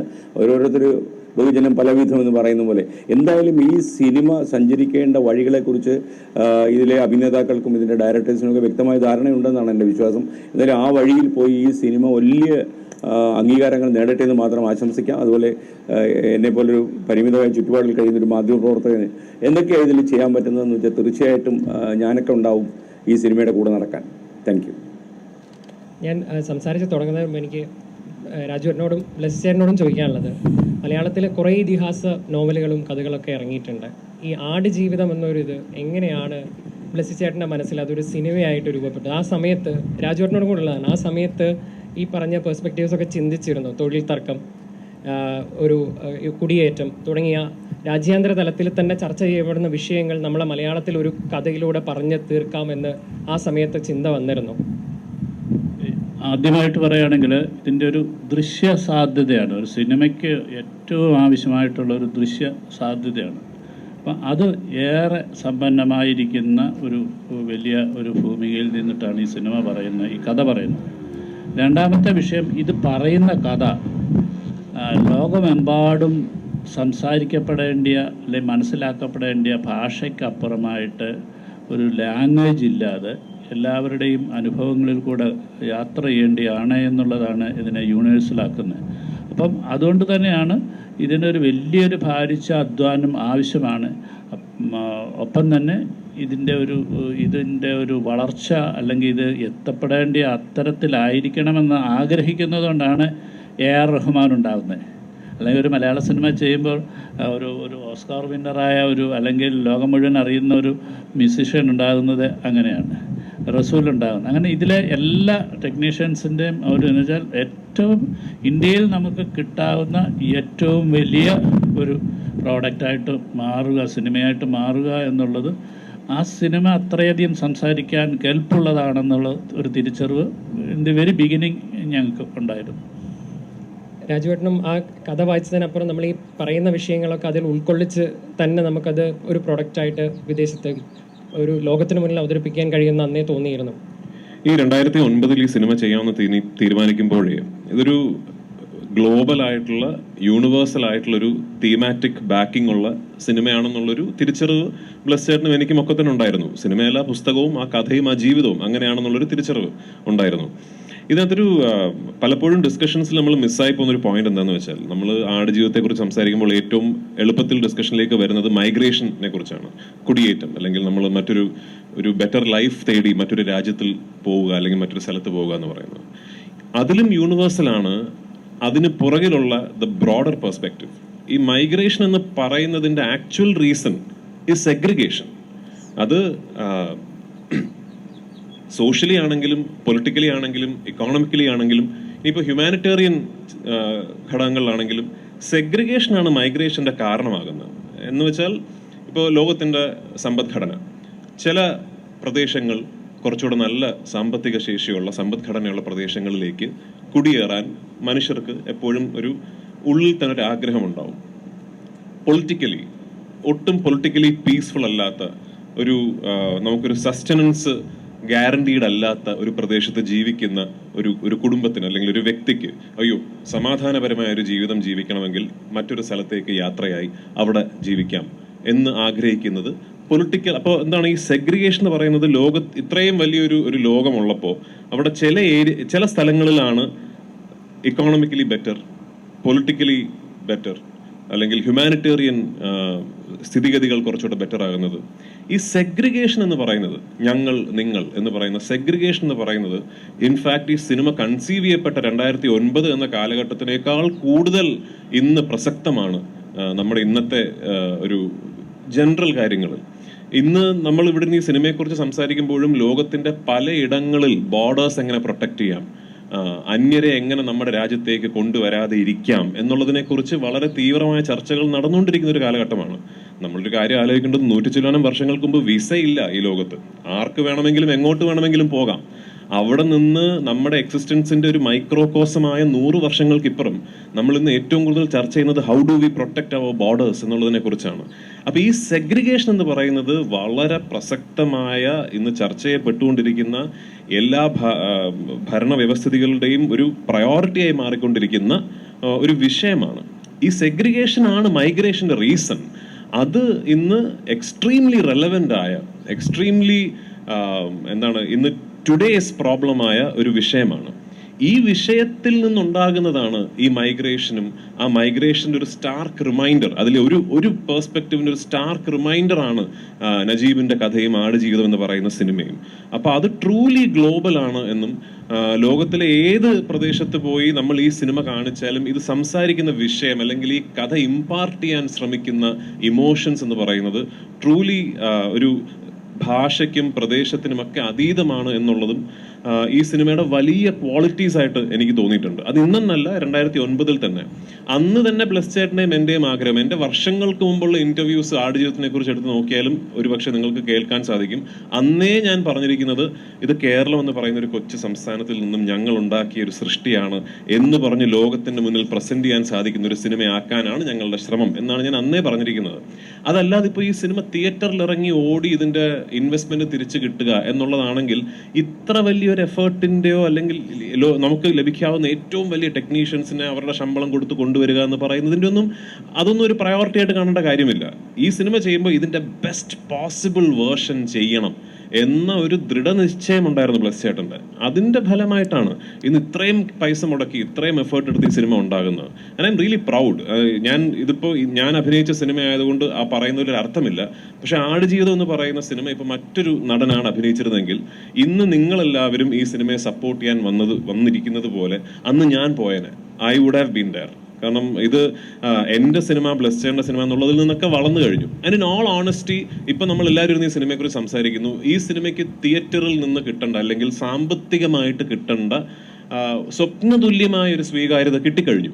ഇന്ന് നമ്മൾ ഇവിടെ ഇരുന്നിട്ട് സംസാരിക്കുന്നതിന്റെ കാരണം ആടുജീവിതത്തിന്റെ കളക്ഷൻ പോരെ, എങ്ങനെയെങ്കിലും കളക്ഷൻ കൂടണം എന്നതിന് വേണ്ടിയല്ല നമ്മൾ ഇരുന്ന് സംസാരിക്കുന്നത്, അല്ലേ? We are all here for a greater cause. അപ്പൊ അതിൽ എനിക്ക് ഒരുപാട് സന്തോഷം. And I hope the film achieves its true potential. അതിന്റെ ട്രൂ പൊട്ടൻഷ്യൽ എന്ന് പറയുന്നത് വളരെ വലുതാണെന്ന് വിശ്വസിക്കുന്ന ആളാണ് ഞാൻ. ഇനി പലപ്പോഴും നമുക്കിവിടെ എല്ലാവർക്കും അറിയുമെന്ന് അറിയില്ല, എങ്ങനെയാണ് ആടുജീവിതം ഇപ്പം ഇന്ത്യയിൽ എല്ലാവരും ആടുജീവിതം കണ്ടു. വേൾഡ് പെർസ്പെക്റ്റീവിലേക്ക് ഇത് ഇറക്കുകയാണെങ്കിൽ മറ്റു ഭാഷകൾ, ഇന്ത്യക്ക് അപ്പുറത്ത് മറ്റു ഭാഷകളിലേക്ക് ആളുകൾ ഇത് കാണണമെങ്കിൽ ഡൗട്ടാണ്. എങ്ങനെയാണ് നമ്മൾ പുറത്തേക്ക് ഈ സിനിമയെ ഇന്ത്യക്ക് പുറത്തേക്ക് വലിയൊരു വേദിയിലേക്ക് എത്തിക്കാനുള്ള കടമ്പകൾ എന്തൊക്കെയാണ് എന്നതാണ് അറിയേണ്ടത്. ഇതിൻ്റെ ഒരു സ്വപ്ന സാക്ഷാത്കാരം എന്ന് പറയുന്നത് ഇന്നിപ്പോ ഇതൊരു മലയാള സിനിമ എന്ന നിലയ്ക്ക് നമ്മുടെ ഇൻഡസ്ട്രിയുടെ ചരിത്രത്തിലെ തന്നെ ഏറ്റവും വലിയ വിജയങ്ങൾ ഒന്നായി മാറി. മലയാളികൾ വലിയ സ്വീകാര്യത, ലോകമെമ്പാടുമുള്ള മലയാളികൾ വലിയ സ്വീകാര്യത ഈ സിനിമയ്ക്ക് തന്നു. ഇന്നിപ്പോൾ ഈ സിനിമ ഒരു ചർച്ചാ വിഷയമായി നിൽക്കുന്നു. ഈ ചർച്ചകൾ ആടുജീവിതത്തെക്കുറിച്ച് നടന്നുകൊണ്ടിരിക്കുമ്പോൾ തന്നെ ഒരു വലിയ സ്റ്റുഡിയോ ഹൗസോ അല്ലെങ്കിൽ ഒരു ഇൻഡിപെൻഡന്റ് വെഞ്ചർ ക്യാപിറ്റലിസ്റ്റ് ഇൻവെസ്റ്ററോ അങ്ങനെ ആരെങ്കിലും ഇതൊരു എക്സ്ട്രീം പൊട്ടൻഷ്യൽ ഉള്ള ഒരു പീസ് ഓഫ് ആർട്ടാണ് എന്ന് തിരിച്ചറിഞ്ഞ് ഇതിൻ്റെ ഒരു ഇന്റർനാഷണൽ പ്രസൻസ്. ഇപ്പം ഞാനൊരു ചെറിയ കഥ പറയാം.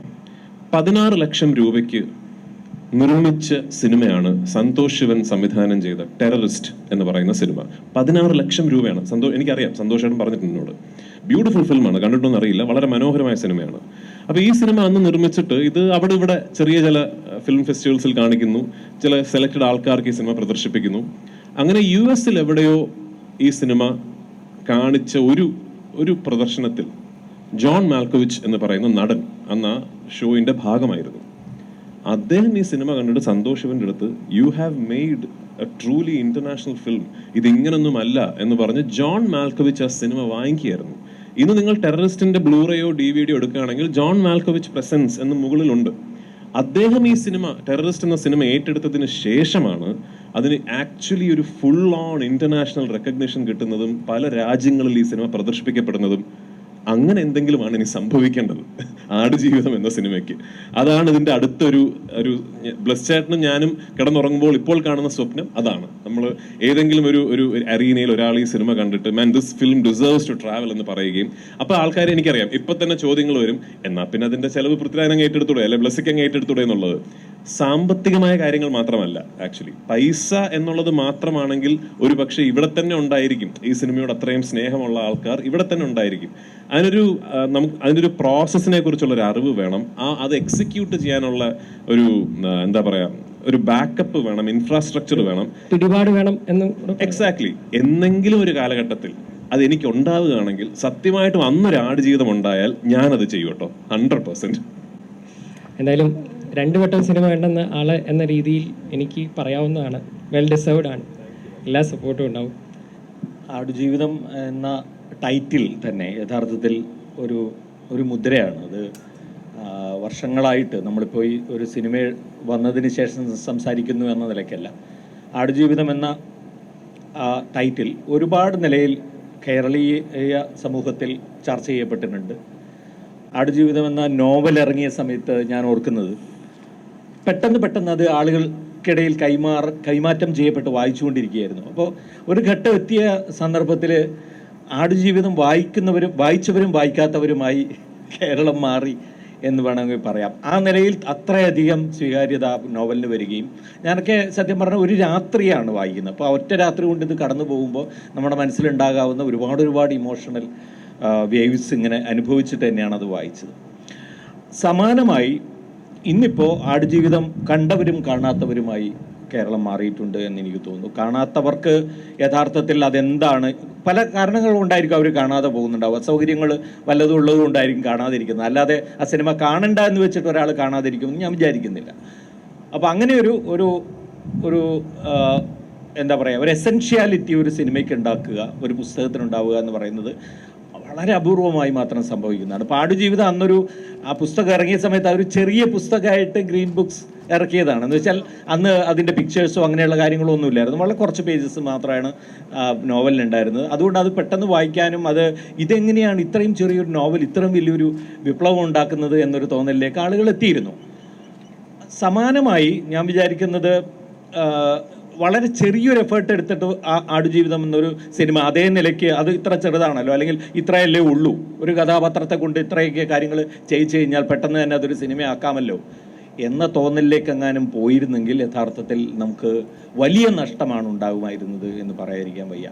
അതിനുവേണ്ടി ശ്രീ ബ്ലസ്സിയും ശ്രീ പൃഥ്വിരാജും എടുത്ത ആ എഫേർട്ട്, അത് മലയാള സിനിമ എന്താ പറയുക, അത് വണങ്ങേണ്ടതാണ് എന്ന് ഞാൻ പറയും. കാരണം അത്രയധികം പ്രയാസപ്പെട്ടിട്ടുണ്ട് ആ സിനിമയ്ക്ക് വേണ്ടി എന്നുള്ളത് ആ സിനിമയുടെ ഓരോ ഫ്രെയിമിലും നമുക്ക് മനസ്സിലാക്കാൻ കഴിയുന്നതാണ്.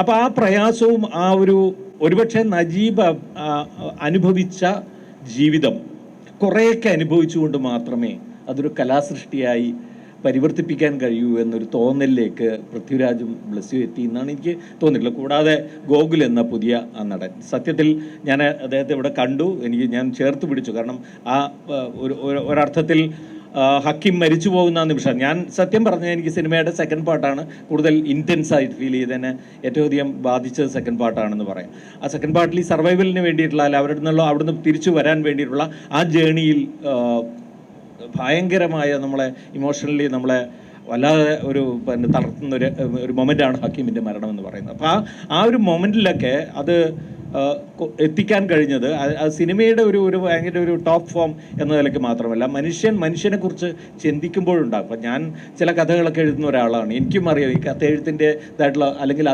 അതിന് സംഭവിക്കുന്ന ഒരു തേർഡ്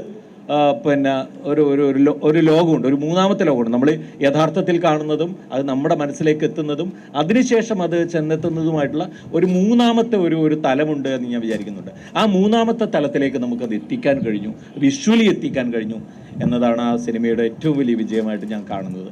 മാത്രമല്ല, നമ്മളിപ്പോൾ ഈ മൈഗ്രേഷൻ്റെ കാര്യം പറഞ്ഞു. ഇപ്പോൾ ഞാൻ വിചാരിക്കുന്നത് നമ്മുടെ GCC രാജ്യങ്ങളിൽ ഇപ്പോൾ പണിയെടുക്കുന്ന, അധ്വാനിക്കുന്ന ആ പോപ്പുലേഷൻ, നമ്മുടെ ഇന്ത്യൻ ഡയസ്പോറയ്ക്ക് ഏറ്റവും വലിയ അവർക്ക് നൽകാവുന്ന ഏറ്റവും വലിയൊരു സമ്മാനം കൂടിയാണ് ഈ സിനിമ എന്ന് വെച്ചാൽ, അതിനുവേണ്ടിയുള്ള ഈ ആദ്യകാലത്തെ രക്ഷപ്പെടലുകളുടെ ദാരുണമായ ഒരു ഒരു ഒരു ഒരു പോക്ക്, അത് അവസാനം അതിൽ നിന്ന് തിരിച്ച് വരാൻ കഴിഞ്ഞ ഒരു മനുഷ്യൻ്റെ ആ ഒരു സർവൈവൽ, അതൊക്കെ എന്ന് വെച്ചാൽ അത് എല്ലാ കാലത്തും ഈ മൈഗ്രേഷനുമായിട്ട് ബന്ധപ്പെട്ട് നമ്മൾ ഓർമ്മിക്കപ്പെടേണ്ട കാര്യമാണ്. ഇപ്പോൾ പലരും പറയുമല്ലോ, ഇപ്പോൾ ആദ്യകാലത്ത് ഇവിടുന്ന് കപ്പലുകൾ കയറിയും അല്ലെങ്കിൽ മറ്റ് ചില പിന്നെ സമുദ്രത്തിലൂടെ യാത്ര കഴിഞ്ഞ് അവിടെ എത്തി കഷ്ടപ്പെട്ട് ജീവിതം കെട്ടിപ്പടുക്കുന്ന ആളുകളെക്കുറിച്ച് ഒരുപാട് സിനിമകൾ ആ നിലയ്ക്കും വന്നിട്ടുണ്ട്. പക്ഷേ ഇതെന്താണെന്ന് വെച്ചാൽ ഒരു മുദ്രയാണ്.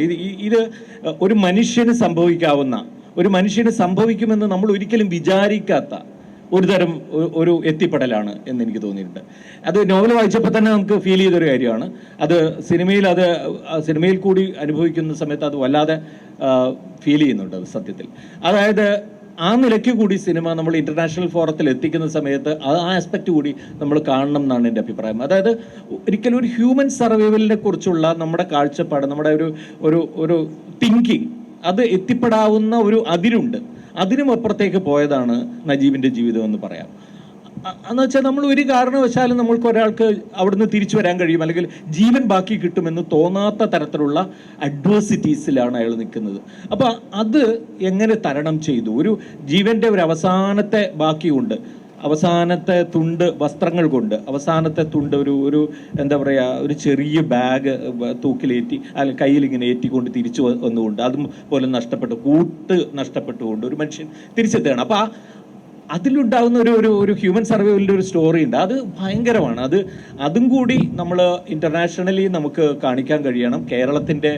കേരളത്തിൽ നിന്ന് അങ്ങനെ ഒരു എന്താ പറയുക, ഒരു കലാസൃഷ്ടി ഉണ്ടാവുന്നു. ഇപ്പം എനിക്ക് നേരത്തെ ശ്രീകണ്ഠ സാർ പറഞ്ഞ പോലെ തന്നെ മലയാളം സിനിമകളിൽ നിന്ന് ഓൾ ഓവർ ദ വേൾഡ് പല നിലയ്ക്കും ആളുകൾ കാണുകയും ആസ്വദിക്കുകയും ചെയ്യുന്ന ഒരു കാലമാണ്. അതിൽ നിന്ന് ആ ഒരു സാധ്യത കൂടി മുൻനിർത്തി ഞാൻ പറയുന്നത് ഇന്റർനാഷണൽ ഫോറംസിലേക്ക് ആടുജീവിതം എത്തണം. ഞാൻ ഈ പറഞ്ഞ ആ ടൈറ്റിൽ, അതായത് നമുക്കിപ്പോൾ പൃഥ്വിരാജിനെ ഇങ്ങനെ കാണുന്നതും ആ പിക്ചറിൽ കാണുന്നതും തമ്മിലുള്ളൊരു വ്യത്യാസം നമ്മളിൽ ഉണ്ടാക്കുന്ന ഒരു ഭയങ്കര ഒരു അത്ഭുതമുണ്ട്. അത് യഥാർത്ഥത്തിൽ ലോക സിനിമയുടെ വക്താക്കൾ കാണണം. ലോക സിനിമയുടെ വക്താക്കൾ അത് അറിയണം. എങ്ങനെയാണ് ആ സിനിമ സൃഷ്ടിച്ചെടുത്തത് എന്നുള്ളത് അറിയണം എന്നാണ് ഞാൻ വിചാരിക്കുന്നത്. അതറിയാനുള്ള അവസരം ഉണ്ടാകട്ടെ എന്ന് എല്ലാവിധ ആശംസകളും നേരുന്നു. ഞാൻ വിചാരിക്കുന്നത് സിനിമ ഇതിനോടകം തന്നെ ഗ്ലോബൽ അല്ലെങ്കിൽ യൂണിവേഴ്സൽ ആയി കഴിഞ്ഞു എന്നുള്ളതാണ്. കാരണം ഈ സിനിമ സംസാരിക്കുന്ന തീം എന്ന് പറയുന്നത് ലോകത്തെല്ലായിടത്തും ഒരുപോലെ ഉള്ള അതിജീവനമാണ്. അത് ലോകത്തെ ഏത് മനുഷ്യനെയും കണക്ട് ചെയ്യുന്നൊരു കാര്യമാണെന്നാണ് ഞാൻ വിചാരിക്കുന്നത്. ഈ സിനിമ തിയേറ്ററിൽ കണ്ടുകൊണ്ടിരുന്ന അത് പൂർത്തീകരിക്കുന്ന വേളയിൽ എനിക്ക് ഫീൽ ചെയ്തത് ഒരു തൊണ്ട വരളുന്നത് പോലത്തെ ഒരു അനുഭവമാണ്. വെള്ളം കുടിക്കണം എന്നൊക്കെ തോന്നുന്ന വിധത്തിലുള്ള ഒരു അനുഭവം ലോകത്ത് ആർക്കും തോന്നാം. കാരണം അതിൽ ഭാഷ ഒരു പ്രധാനപ്പെട്ട ഘടകമല്ല. ഒരു മലയാളിക്ക് മാത്രം കണ്ടാൽ മനസ്സിലാവുന്ന, അല്ലെങ്കിൽ ഒരു ഇന്ത്യക്കാരന് മാത്രം കണ്ടാൽ മനസ്സിലാവുന്ന ഒന്നല്ല. ഈ കുടിയേറ്റമാവട്ടെ, പ്രതീക്ഷയാവട്ടെ, സർവൈവൽ ആവട്ടെ, ഇത് ലോകത്തെല്ലായിടത്തുമുള്ള എല്ലാ മനുഷ്യർക്കും കണക്ട് ചെയ്യാൻ കഴിയുന്ന ഒന്നാണ്. ഈ സഹനം എന്ന് പറയുന്നത് ഏത് മനുഷ്യനും കണക്ട് ചെയ്യാൻ കഴിയുന്ന ഒന്നാണ്. അതുകൊണ്ട് ഇതൊരു മലയാളം സിനിമ എന്നുള്ളത് ഈ കാര്യത്തിൽ ഒരു പരിമിതിയേ അല്ല എന്നാണ് ഞാൻ വിചാരിക്കുന്നത്. സാധാരണ നിലയിൽ ഇപ്പം നമ്മുടെ ഭാഷയിൽ ഒരു സിനിമ ഉണ്ടാകുമ്പോൾ അത് ഒരു സ്പാനിഷ് ഭാഷയിലേക്ക് മാറ്റിയാൽ, അതിന് സബ് ടൈറ്റിൽ കൊടുത്താൽ, അല്ലെങ്കിൽ ഇംഗ്ലീഷിലേക്ക് മാറ്റിയാൽ, ഇവിടുത്തെ ഒരു തമാശയാണെങ്കിൽ അത് നമുക്ക് സെൻസ് ചെയ്യുന്നത് പോലെ, നമുക്ക് മനസ്സിലാവുന്നത് പോലെ ഒരു ലാറ്റിൻ അമേരിക്കക്കാരനെ മനസ്സിലായിക്കൊള്ളണമെന്നില്ല. അതല്ലെങ്കിൽ ഇവിടുത്തെ നമുക്ക് കൾച്ചറലി, ട്രഡീഷണലി നമുക്ക് പെട്ടെന്ന് ഐഡന്റിഫൈ ചെയ്യാൻ കഴിയുന്ന ഒരു കാര്യം വേറൊരു നാട്ടുകാരനെ ഐഡന്റിഫൈ ചെയ്യാൻ കഴിയില്ല. അത് മലയാളിക്ക് ഐഡന്റിഫൈ ചെയ്യാൻ കഴിയും. പക്ഷേ ഈ സിനിമയെ സംബന്ധിച്ച് ഇതിൻ്റെ തീം എന്ന് പറയുന്നത് അങ്ങനെ അല്ലാത്തത് കൊണ്ട് ഏത് മനുഷ്യനും ലോകത്തെ ഏത് കോണിലും ഒരേ തരത്തിൽ ഈ സ്ട്രഗിൾ അനുഭവിക്കാൻ, അത് ഐഡന്റിഫൈ ചെയ്യാൻ കഴിയുന്നു എന്നുള്ളതാണ് ഈ സിനിമയുടെ ഞാൻ കാണുന്ന ഏറ്റവും പ്രധാനപ്പെട്ട ഒരു കാര്യം. അതുകൊണ്ട് ഇതിനെ ഇതൊരു ഗ്ലോബൽ വേദിയിലേക്ക് എന്തായാലും വരുമെന്നാണ് ഞാൻ വിചാരിക്കുന്നത്. അതിന് ഇപ്പം ഞാൻ ഇത്തരം സിനിമകൾ പല ഭാഷയിൽ നിന്നും, ഇപ്പോൾ ആഫ്രിക്കൻ, അതല്ലെങ്കിൽ ലാറ്റിൻ അമേരിക്കൻ, അതല്ലെങ്കിൽ ഇറാൻ, ഇവിടെ നിങ്ങളിലൊക്കെയുള്ള സിനിമ കണ്ടിട്ടുള്ളത് ഫെസ്റ്റിവലുകളിലാണ്. നമ്മൾ ഫെസ്റ്റിവലുകളിൽ പോകുമ്പോൾ ആ ഫെസ്റ്റിവൽ ബുക്ക് നോക്കി, അതല്ലെങ്കിൽ ആളുകളുടെ അഭിപ്രായം അറിഞ്ഞ് നമ്മളൊരു സിനിമ കാണുന്നു. ആ സിനിമ നമ്മൾ അനുഭവിക്കുകയാണ്, ആ അനുഭവ തലം നമുക്ക് ലഭ്യമാവുകയാണ്. അപ്പോൾ ഈ സിനിമയെ സംബന്ധിച്ചും വിവിധ ഫെസ്റ്റിവലുകളിലേക്ക് പോകുമ്പോൾ സ്വാഭാവികമായും അതിൻ്റെ ഓഡിയൻസ് അവരവരുടെ നാടുകളിലേക്ക് അതിനെ കൊണ്ടുപോകുന്നതാണ് ഞാൻ വിചാരിക്കുന്നത്. കാരണം ഇപ്പോൾ തിരുവനന്തപുരത്തെ ഇന്റർനാഷണൽ ഫിലിം ഫെസ്റ്റിവൽ തുടങ്ങുന്ന കാലത്ത് ചില സിനിമകൾ കാണുമ്പോൾ അത് നമുക്ക് ഐഡന്റിഫൈ ചെയ്യാൻ എത്രമാത്രം കഴിയുന്നു അതിന്റെ പരിസരം എന്നുള്ളതാണല്ലോ. അപ്പോൾ അതനുസരിച്ച് നമ്മൾ ആ സിനിമ കാണുന്നു. ആ സിനിമ കണ്ടതിന് ശേഷം ഭീമാപ്പള്ളിയിൽ പോയിട്ട് അതിന്റെ CD ഉണ്ടോ എന്ന് നോക്കുന്ന ഒരു കാലഘട്ടം ഉണ്ടായിരുന്നു, ഒരു 10-12 കൊല്ലം മുമ്പ്. അപ്പോൾ നമ്മളൊരു സിനിമ അത് അത്രയും നമ്മൾ ആദ്യമായിട്ട് അവിടെയാണ് കാണുന്നത്. പിന്നെ അതിന് നമുക്കത് കളക്ട് ചെയ്ത് വെക്കാൻ, അതല്ലെങ്കിൽ സുഹൃത്തുക്കളെ കാണിക്കാൻ തോന്നുന്ന വിധത്തിൽ നമുക്കതിനെ ഗ്ലോബലി ഒരു ഗ്ലോബൽ ഓഡിയൻസിന്, ഒരു ലാറ്റിൻ അമേരിക്കക്കാരന് അല്ലെങ്കിൽ ഒരു ആഫ്രിക്കക്കാരന് അത് ആ തരത്തിലുള്ള ഒരു അനുഭവം ഉണ്ടാക്കി കൊടുക്കുക എന്നുള്ളതാണ് അടുത്തതായിട്ട് വേണ്ടതെന്ന് തോന്നുന്നു. അത് സാധിക്കും. കാരണം ഈ സിനിമയുടെ ലാംഗ്വേജ് എന്ന് പറയുന്നത് ഈ പറഞ്ഞ അതിജീവനത്തിന്റെ ലാംഗ്വേജ് ആണ്. ഈ മൂന്ന് ഘടകവും, അതായത് കുടിയേറ്റം എന്നുള്ളത് ലോകത്തിപ്പോൾ ഏറ്റവും അധികം പ്രധാനപ്പെട്ട ലോക രാഷ്ട്രീയത്തിലെ ഏറ്റവും പ്രധാനപ്പെട്ട വിഷയം എന്ന് പറയുന്നത് കുടിയേറ്റമാണ്. ഒന്നാമത്തെ കാര്യം, ആ കുടിയേറ്റത്തിന്റെ സ്ട്രഗിൾസ് ആണ്. ഈ കുടിയേറ്റം എന്നുള്ള കാര്യത്തിൽ അടങ്ങിയിരിക്കുന്ന പ്രതീക്ഷ, അവന് സർവൈവ് ചെയ്യാൻ കഴിയുന്ന പ്രതീക്ഷ, ആത്യന്തികമായ സർവൈവൽ, ഇതൊരു ഗ്ലോബൽ തീമാണ് എന്നുള്ളത് കൊണ്ട് ഇതിനോടകം തന്നെ ഈ സിനിമ ഒരു ഗ്ലോബൽ ആയിട്ടുള്ള സിനിമയായിട്ട് മാറി എന്നുള്ളതാണ് എനിക്ക് ഈ സിനിമയെ പറ്റിയും ഇതിൻ്റെ തുടർന്നുള്ള കാര്യത്തെപ്പറ്റിയും തോന്നുന്ന ഒരു കാര്യം. പിന്നെ മറ്റൊരു കാര്യമുള്ളത്, ഇപ്പോൾ സാധാരണ നിലയിൽ കലാമൂല്യമുള്ള സിനിമകൾ നമ്മുടെ നാട്ടിൽ ഇറങ്ങുമെങ്കിലും അതിന് പ്രേക്ഷക സ്വീകാര്യത വലിയ തോതിൽ കിട്ടാറില്ല. 5-6 ആളുകളൊക്കെ മാത്രം ഒരു ദിവസം തിയേറ്ററിൽ പോയി കാണുന്ന, 2-3 ദിവസം മാത്രം തിയേറ്ററിൽ വരുന്ന അവസ്ഥയ്ക്ക് വിഭിന്നമായി ഇത് മുഴുവൻ ഇടങ്ങളിലും നിറഞ്ഞ് കളിക്കുന്നു. സിനിമ കഴിഞ്ഞിട്ട് ആളുകൾ എഴുന്നേറ്റ് കൈയടിക്കുന്നു എന്നൊക്കെ ഉള്ളത് കലാമൂല്യമുള്ള സിനിമകളെ സംബന്ധിച്ച് അധികം ഉണ്ടാവാത്തൊരു കാര്യമാണ്. അത് ഈ സിനിമയുടെ കാര്യത്തിൽ സംഭവിച്ചു എന്നുള്ളത് തന്നെ ഇത് ആളുകളിലേക്ക് അത്ര അധികമായി കമ്മ്യൂണിക്കേറ്റ് ചെയ്യുന്നു എന്നുള്ളതിൻ്റെ ഒരു സൂചനയാണ്. പിന്നെ എനിക്ക് അതിനകത്ത് ബ്ലെസ്സി സാറിനോട് ചോദിക്കാനുള്ള ഒരു കാര്യം, ഇപ്പോൾ ആടുജീവിതം മലയാളികളിൽ വലിയൊരു വിഭാഗം ആളുകൾ വായിച്ചിട്ടുള്ള ഒരു പുസ്തകമാണ്. ഒരുപാട് വായനാശീലമില്ലാത്ത ആളുകൾ കൂടിയും ആടുജീവിതം വലിയ തോതിൽ പോപ്പുലർ ആയതുകൊണ്ട് വായിച്ചിട്ടുള്ള ഒരു പുസ്തകമാണ്. അപ്പോൾ വായിക്കുന്ന ഒരാൾ, ഇപ്പോൾ ഞാനൊരു പുസ്തകം വായിക്കുമ്പോൾ ഞാൻ അതിൻ്റെ കഥ അത് വിഷ്വലൈസ് ചെയ്യും. കാണുന്ന ഓരോ വായനക്കാരനും ഇത് വിഷ്വലൈസ് ചെയ്യുന്നുണ്ട് എന്താണ് എന്നുള്ളത്. അപ്പോൾ ഒരുപക്ഷെ എൻ്റെ കാഴ്ച ആയിരിക്കില്ല വേറൊരാളുടെ കാഴ്ച.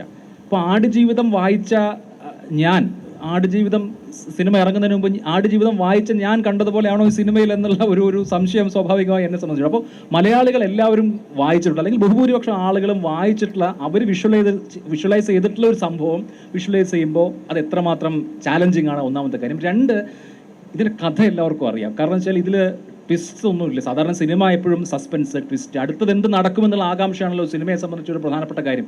ഇത് പക്ഷേ നജീബിൻ്റെ സർവൈവൽ എന്നുള്ളത് എല്ലാവർക്കും അറിയാവുന്നൊരു കാര്യമാണ്.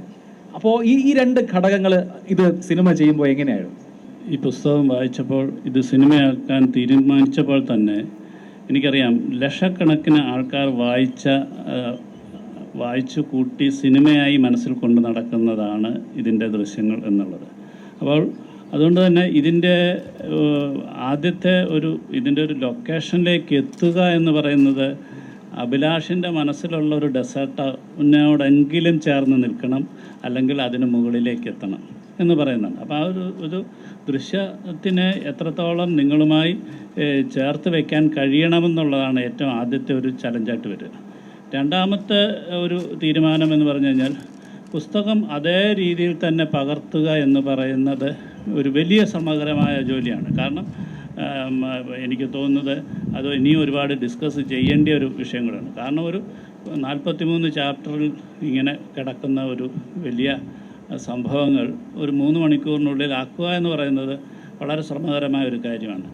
ഒപ്പം തന്നെ നമ്മളിതൊരു വലിയൊരു റിസർച്ചിലേക്ക് നമ്മൾ പോകുമ്പോൾ, അപ്പം നജീബിൻ്റെ റിയൽ സ്റ്റോറി ബെന്യാമിൻ ഭാവനയിൽ ചേർക്കുന്നു, അതൊരു നോവലാകുന്നു, മറ്റൊരു സിനിമയുടെ വേഷനിലേക്ക് പോകുമ്പോൾ സിനിമയ്ക്ക് കുറേ അധികം സാധ്യത, ഒരു യഥാർത്ഥ അനുഭവം റിയലിസ്റ്റിക് ആവുക എന്ന് പറയുന്നുണ്ട്.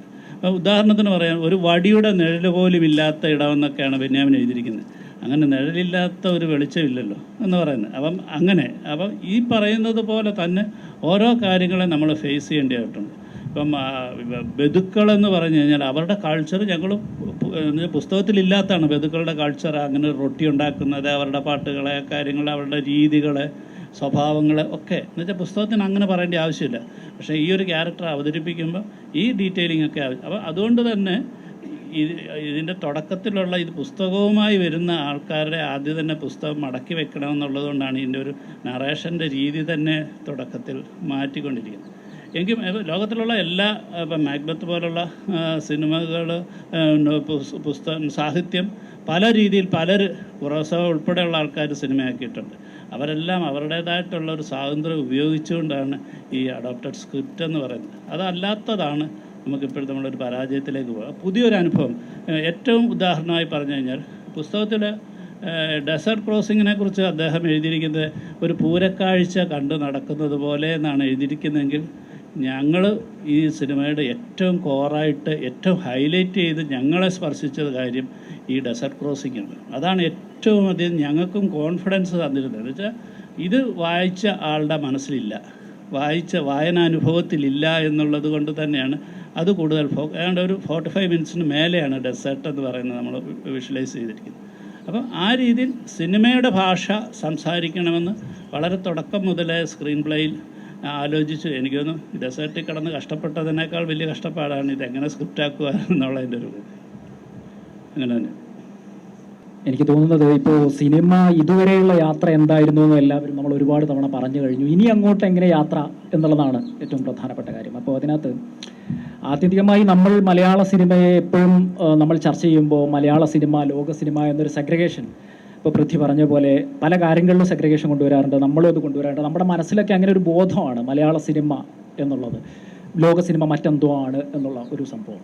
പക്ഷേ യഥാർത്ഥത്തിൽ ഇവിടെ നമുക്ക് ഇപ്പോൾ നമ്മുടെ മുമ്പിലിരിക്കുന്ന ആടുജീവിതം എന്ന് പറയുന്ന സ്റ്റഫ്, അതിൻ്റെ ഒരു പൊട്ടൻഷ്യൽ, അതിൻ്റെ അണിയറ പ്രവർത്തകർ, പിന്നെ സിനിമയെ വളരെ സീരിയസ് ആയി കാണുന്നവർ, ഇതുപോലുള്ള മാധ്യമ ചർച്ചകൾ, ഇതുപോലുള്ള വേദികൾ, യൂട്യൂബിൽ നമ്മൾ കാണുന്ന ചില പ്രധാനപ്പെട്ട ഇൻ്റർവ്യൂകൾ, ഇതിലൊക്കെ നമ്മൾ ഡിസ്കസ് ചെയ്യുന്നുണ്ട്, നമ്മളത് കാണുന്നുണ്ട്.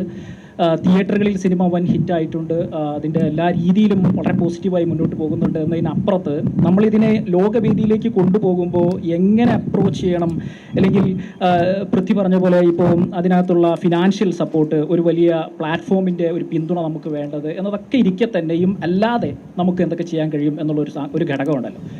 അതിലൊന്ന് ചിന്തിച്ചു നോക്കുമ്പോൾ നേരത്തെ സന്തോഷ് സാർ പറഞ്ഞ ഒരു കാര്യമാണ് ഏറ്റവും പ്രധാനപ്പെട്ടത്. മലയാളി എന്ന നിലയിൽ നമുക്ക് ചെയ്യാൻ പറ്റുന്ന കാര്യം, ഈ സിനിമ മലയാളിയുടെ സിനിമ എന്നുള്ളൊരു തോട്ട് ആദ്യം നമുക്ക് വരണം എന്നുള്ളതാണ്.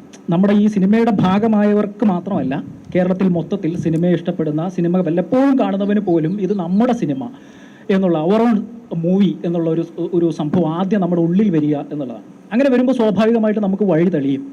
ഇപ്പോൾ നമ്മുടെ ഒരു ഡയസ്പോറ എന്ന് പറയുന്നത് നമുക്ക് മാത്രമുള്ളൊരു പ്രത്യേകതയാണ്. അത് ഒരു പക്ഷേ ഇന്ത്യയിലെ മറ്റൊരു സംസ്ഥാനത്തെ ജനവിഭാഗത്തിനും മലയാളികളെപ്പോലെ ഒരു ഗ്ലോബൽ അപ്രോച്ച് ചെയ്യാൻ പറ്റുന്ന വലുപ്പമുള്ള ഒരു ഡയസ്പോറ ഉണ്ടാവില്ല. ഇപ്പോൾ ഒരു രാഷ്ട്രീയ നേതാക്കളുടെ പുറത്തുള്ള പരിപാടികൾ ശ്രദ്ധിച്ചാൽ നമുക്കറിയാം, ഇലക്ഷൻ ആയാലും അല്ലെങ്കിലും പുറത്തേക്ക് ഇപ്പോൾ പ്രധാനമന്ത്രി ഉൾപ്പെടെയുള്ള നേതാക്കൾ പോകുമ്പോൾ അവിടെ അത് വിജയിപ്പിക്കുന്നത് മലയാളികൾ ഉൾക്കൊള്ളുന്ന വലിയൊരു ഡയസ്പോറയാണ്. അത് രാഷ്ട്രീയ ഭേദം ഇനി എല്ലാവരും അങ്ങനെ ഉപയോഗപ്പെടുത്തുന്ന ഒരു പൊട്ടൻഷ്യലുള്ള ഒരു വിഭാഗമാണ്. അതിലേക്ക് ഇത് നമ്മുടെ സിനിമ എന്ന് പറയുന്ന ഒരു സന്ദേശം, ഒരു ക്യാമ്പയിനിങ് എന്തുകൊണ്ടായിക്കൂടാ എന്നുള്ളൊരു സംഭവമാണ്. അതിന് വേണ്ട എല്ലാ സാധ്യതകളും ഉപയോഗപ്പെടുത്തുക എന്നുള്ളതാണ്. ഇപ്പം ശ്രീകണ്ഠ സാർ നേരത്തെ ചൂണ്ടിക്കാണിച്ചു, ഇതുമായി ബന്ധപ്പെട്ട എന്ത് സ്റ്റഫ് ഇട്ടാലും, നജീബിൻ്റെ ഒരു ബൈറ്റ് ഇട്ട് കഴിഞ്ഞാൽ പോലും അത് പറക്കുവാണ് ഇൻ്റർനെറ്റിൽ. അപ്പോൾ സാധ്യതകൾ ഇൻ്റർനെറ്റിൽ കിടക്കുന്നുണ്ട്, പുറത്തുണ്ട്. ഈ ഡയസ്പോറയുടെ ഒരു വലിയ കപ്പാസിറ്റി നമ്മുടെ മുമ്പിലുണ്ട്. അപ്പോൾ നമ്മുടെ സിനിമ എന്ന് പറയുന്ന ഒരു ക്യാമ്പയിൻ, ആടുജീവിതം നമ്മുടെ സിനിമ എന്ന് പറയുന്ന ഒരു ക്യാമ്പയിൻ, ഇതിനകത്ത് ഈ സമയത്ത് നമുക്ക് പുറത്തുനിന്ന് ചെയ്യാൻ പറ്റുന്ന ഏറ്റവും പ്രധാനപ്പെട്ട ഒന്നായി തോന്നുന്നു നിലവിലെ സാഹചര്യത്തിൽ, ഇനി അങ്ങോട്ടുള്ള യാത്രയ്ക്ക്. ഇപ്പോൾ ഇതുവരെ ഈ സിനിമയ്ക്ക് നിങ്ങൾ കഷ്ടപ്പെട്ടതൊക്കെ നമ്മുടെ മുമ്പിലുണ്ട്. അതെല്ലാം ആ ക്യാമ്പയിൻ്റെ ഭാഗമായി ചെറിയ ചെറിയ രൂപത്തിൽ ആവുന്ന വിധത്തിൽ അവതരിപ്പിക്കാം. അതുപോലെ തന്നെ ഈ സിനിമയുടെ ഭാഗമായി 2 അക്കാഡമി അവാർഡ് വിന്നേഴ്സിൻ്റെ സാന്നിധ്യമുണ്ട്, Rahman sir and Resul sir. അപ്പോൾ അവരുടെ ഇതുവരെ ഒരുപക്ഷെ പലപ്പോഴും പല ഇൻ്റർവ്യൂവിലും പറഞ്ഞിട്ടുണ്ട്, ഈ ഇൻ്റർവ്യൂകളൊക്കെ കാണുമ്പോൾ അതിൻ്റെ താഴെ ആളുകളുടെ കമൻറ്റ് വായിക്കാറുണ്ട്. അപ്പം അതിനകത്ത് അവരെഴുതും, ഒരുപക്ഷെ റഹ്മാനെ പോലെയുള്ള ഒരു ലെജൻഡ് ഏതെങ്കിലും ഒരു സിനിമയ്ക്ക് വേണ്ടി ഇങ്ങനെ എഫേർട്ട് ഇടുന്നുണ്ടെങ്കിൽ അത് ഈ സിനിമയ്ക്കാണ് എന്ന് അത് പറയുന്നുണ്ട്. അപ്പം അതൊരു യാഥാർത്ഥ്യമാണ്. അപ്പോൾ അദ്ദേഹം നൽകുന്ന ആ പിന്തുണ അതൊക്കെ ഇനിയും അങ്ങോട്ട് ഈ പറയുന്ന ക്യാമ്പയിൻ്റെ ഭാഗമായി ഉപയോഗപ്പെടുത്തി ഒരു സെക്കൻഡ് സ്റ്റേജ് ഉണ്ടാക്കണം. ഈ സിനിമയുടെ തിയേറ്റർ വിജയത്തിന് ശേഷമുള്ള, സാമ്പത്തിക വിജയത്തിന് ശേഷമുള്ള യാത്രയ്ക്ക് ഇതുവരെ എടുത്ത പോലുള്ള ഒരു എഫേർട്ടിൻ്റെ ഒരു സെക്കൻഡ് സ്റ്റേജ് വെൽ പ്ലാൻഡായി ഉണ്ടാക്കുക എന്നുള്ളതാണ്. അതിൽ ഈ പറയുന്ന പുറത്തു നിന്നുള്ള ഒരു പ്ലാറ്റ്ഫോമിലേക്ക് നമ്മുടെ സിനിമ ആകർഷിക്കപ്പെടുന്നത് വരെ ആ ക്യാമ്പയിൻ നിരന്തരം നടന്നുകൊണ്ടിരിക്കുക എന്നുള്ളതാണ്. അതിന് എന്തൊക്കെ അപ്രോച്ച് ചെയ്യാൻ പറ്റുമോ, ഏതൊക്കെ ലോകവേദികളിൽ നമുക്കുള്ള ചെറിയ കൂട്ടായ്മകൾ, ഓർഗനൈസേഷൻസ്, നമ്മുടെ പ്രവാസി കൂട്ടായ്മകൾ അതിലേക്ക് എത്തിക്കാൻ പറ്റുമോ എന്നുള്ളതാണ്. ഇപ്പം നമ്മളിങ്ങോട്ട് വരുന്നതിന് മുമ്പ് ഇരുന്ന ചർച്ചയിൽ പൃഥ്വി തന്നെ ചൂണ്ടിക്കാണിച്ചു, ഇപ്പം ഇതിനകം സിനിമ പ്രദർശിപ്പിക്കാത്ത രാജ്യങ്ങളിൽ പോലും അത് പ്രദർശിപ്പിക്കും എന്ന തരത്തിലേക്കുള്ള പ്രതീക്ഷ വരുന്ന തരത്തിലുള്ള മൂവ്മെൻറ്റുകൾ നടക്കുന്നു, പ്രോഗ്രസീവായി വരുന്നു കാര്യങ്ങൾ എന്നുള്ളത്. അതൊരു നല്ല സിമ്പലാണ്. അപ്പോൾ അങ്ങനെ വരുമ്പോൾ ആ രാജ്യങ്ങളിൽ നിന്നുള്ള പിന്തുണ കൂടി നമുക്ക് കിട്ടുവാണ്. അപ്പോൾ ഏറ്റവും കൂടുതൽ പ്രവാസികൾ കേരളത്തിൽ നിന്ന് ഡയറക്റ്റ് അപ്രോച്ച് ചെയ്യുന്നത് ഗൾഫ് നാടുകളിലാണെങ്കിലും അതിനപ്പുറത്ത് യൂറോപ്യൻ കൺട്രികളിലായാലും US-ലായാലും കാനഡയിലായാലും നമുക്ക് ഉണ്ട്, നമ്മുടെ ഒരു പൊട്ടൻഷ്യലുണ്ട്. അപ്പം അങ്ങനെ വ്യാപിപ്പിക്കുക ആ ക്യാമ്പയിനെ. ഇതൊരു മരുഭൂമിയിലെ കഥ, അറേബ്യയിലെ കഥയാണെങ്കിൽ പോലും ഇതൊരു ആലപ്പുഴക്കാരൻ നജീബ് ഒരു സ്ഥലത്തേക്ക് യാത്ര പോയി സംഭവിക്കുന്നതാണെങ്കിലും ഈ തീമിൻ്റെ പ്രത്യേകത എല്ലാവരും പറഞ്ഞു. അതാണ് നമ്മുടെ അടിസ്ഥാനപരമായ ബലം. അത് മരുഭൂമിയിൽ സംഭവിക്കുന്നു എന്നേ ഉള്ളൂ. ഈ കഥയിൽ മരുഭൂമിയിൽ സംഭവിക്കുന്നു എന്നേ ഉള്ളൂ, മറ്റെല്ലായിടത്തും സംഭവിക്കുന്നതാണ്. അപ്പോൾ ആ ഒരു സിമിലാരിറ്റി നമ്മുടെ ക്യാമ്പയിനിൽ ബോധ്യപ്പെടുത്തുക എന്നുള്ളത് ആളുകളെ എന്നുള്ളതാണ്. അതിന് ആ ക്യാമ്പയിന് ഇവിടെ ഇപ്പോൾ ഈ കൂടിയിരിക്കുന്ന മീഡിയ ഫ്രട്ടേണിറ്റിയുടെ ഒരു ബലം, ഒരു സപ്പോർട്ട്, പിന്തുണ, നമ്മുടെ സിനിമ എന്നുള്ള ഒരു വികാരം ഇവിടെ ജനിപ്പിക്കപ്പെട്ട് കഴിഞ്ഞാൽ, അല്ലെങ്കിൽ നമ്മൾ തന്നെ അത് കൊണ്ടുവന്നു കഴിഞ്ഞാൽ സ്വാഭാവികമായും ഇതും അതിലേക്ക് ഇൻകോർപ്പറേറ്റ് ചെയ്യും. അതുണ്ടാകും. ഞങ്ങളുടെയൊക്കെ പിന്തുണ അക്കാര്യത്തിൽ ഉണ്ടാകുമെന്ന് ആത്മാർത്ഥമായി പറയാം. Thank you. ഇതിൻ്റെ ഒരു റൗണ്ടിൽ നമ്മൾ സംസാരിച്ചു കഴിഞ്ഞപ്പോൾ ഞാൻ ചോദിക്കാൻ വെച്ചിരുന്ന ഒരു ചോദ്യം നിങ്ങളോട് രണ്ടുപേരോടുണ്ട്. ഒരു കലാകാരൻ അല്ലെങ്കിൽ കലാകാരന്മാരൊക്കെ അവരുടെ ഒരു സൃഷ്ടി നടത്തുമ്പോൾ, ഒരു ചിത്രകാരനായിക്കോട്ടെ ആരുമായിക്കോട്ടെ, അവരുടെ സ്വകാര്യമായി ഇതായിരിക്കും എൻ്റെ ഒരു കോൺട്രിബ്യൂഷൻ, അല്ലെങ്കിൽ ഇതിൽ ഞാൻ ഒരു പ്രത്യേക ശ്രദ്ധ കൊടുത്ത് ചെയ്യാൻ പോകുന്ന കാര്യം ഇതാണ് എന്ന മട്ടിൽ ചെയ്ത, വളരെ ശ്രമപ്പെട്ട് വളരെ ശ്രദ്ധയോടുകൂടി ചെയ്ത ചില കാര്യങ്ങളുണ്ടാവും. ചിലപ്പോൾ നമ്മൾ ലോകപ്രശസ്ത ചിത്രകാരന്മാരുടെ പെയിൻറ്റിങ്ങുകൾ കാണുമ്പോഴും ആ സമൂഹം, കാണാൻ വരുന്ന ആ സമൂഹം വലിയൊരു ശതമാനം ചിലപ്പോൾ അത് ശ്രദ്ധിക്കാതെ പോയെന്ന് വരും. ഒരു സംവിധായകൻ എന്ന നിലയിൽ താങ്കളും അതിലെ പ്രധാന കഥാപാത്രത്തെ അവതരിപ്പിച്ച ശ്രീ പൃഥ്വിരാജുമൊക്കെ അത്ര ശ്രദ്ധയോടെ ചെയ്ത ഒരു കാര്യം, പ്രേക്ഷകർ ശ്രദ്ധിക്കാതെ പോയ ഏതെങ്കിലും ഒരു കാര്യം, അല്ലെങ്കിൽ അവിടെ അത് വേണ്ടത്ര ഒരു നോട്ട് ചെയ്യപ്പെടാതെ പോയോ എന്ന് സംശയിച്ച ചില കാര്യങ്ങളുണ്ടാവില്ല. കാരണം ഈ സിനിമ ടോട്ടാലിറ്റി നോക്കുമ്പോൾ ഞാൻ സിനിമയെ വളരെ ക്രിട്ടിക്കലായിട്ട് ഇവാലുവേറ്റ് ചെയ്യുന്ന ഒരാളാണ്. കാരണം ഏറ്റവും മികച്ചത് എന്ന് പറയുന്ന പല സിനിമകളും കാണുമ്പോൾ നമുക്കതിനകത്ത് പല സ്പെല്ലിംഗ് മിസ്റ്റേക്കുകളും, അല്ലെങ്കിൽ കണക്ട് ചെയ്യുന്നില്ല, അല്ലെങ്കിൽ പല കാര്യങ്ങളിൽ അനാവശ്യമായ വഴികളിലൂടെ പോയി എന്നൊക്കെ നമുക്ക് തോന്നാറുണ്ട്. പക്ഷേ ഈ സിനിമ അത്തരത്തിൽ ഒരു കാര്യം മുഴച്ചു നിൽക്കുന്നില്ല, അല്ലെങ്കിൽ അതൊക്കെ വളരെ കൃത്യമായി ട്രിം ചെയ്തിരിക്കുന്ന വളരെ സൂക്ഷ്മാംശത്തിൽ, അതായത് ആ മണലാരണ്യത്തിൽ ഇത്രയേറെ 100ഓളം ആളുകൾ വർക്ക് ചെയ്തവരിടത്ത് അനാവശ്യമായ ഒരു കാൽപ്പാട് പോലും പതിയുന്നില്ല എന്ന് ഉറപ്പുവരുന്ന അത്ര സൂക്ഷ്മാംശങ്ങളിൽ കാര്യങ്ങൾ ചെയ്ത ഒരു സംവിധായകനും നടനും. അങ്ങനെ ഞങ്ങൾ എഫേർട്ട് ഇട്ടതിൽ മനുഷ്യൻ ശ്രദ്ധിക്കാതെ പോയത് എന്ന് കരുതുന്ന എന്തെങ്കിലും ഉണ്ടോ?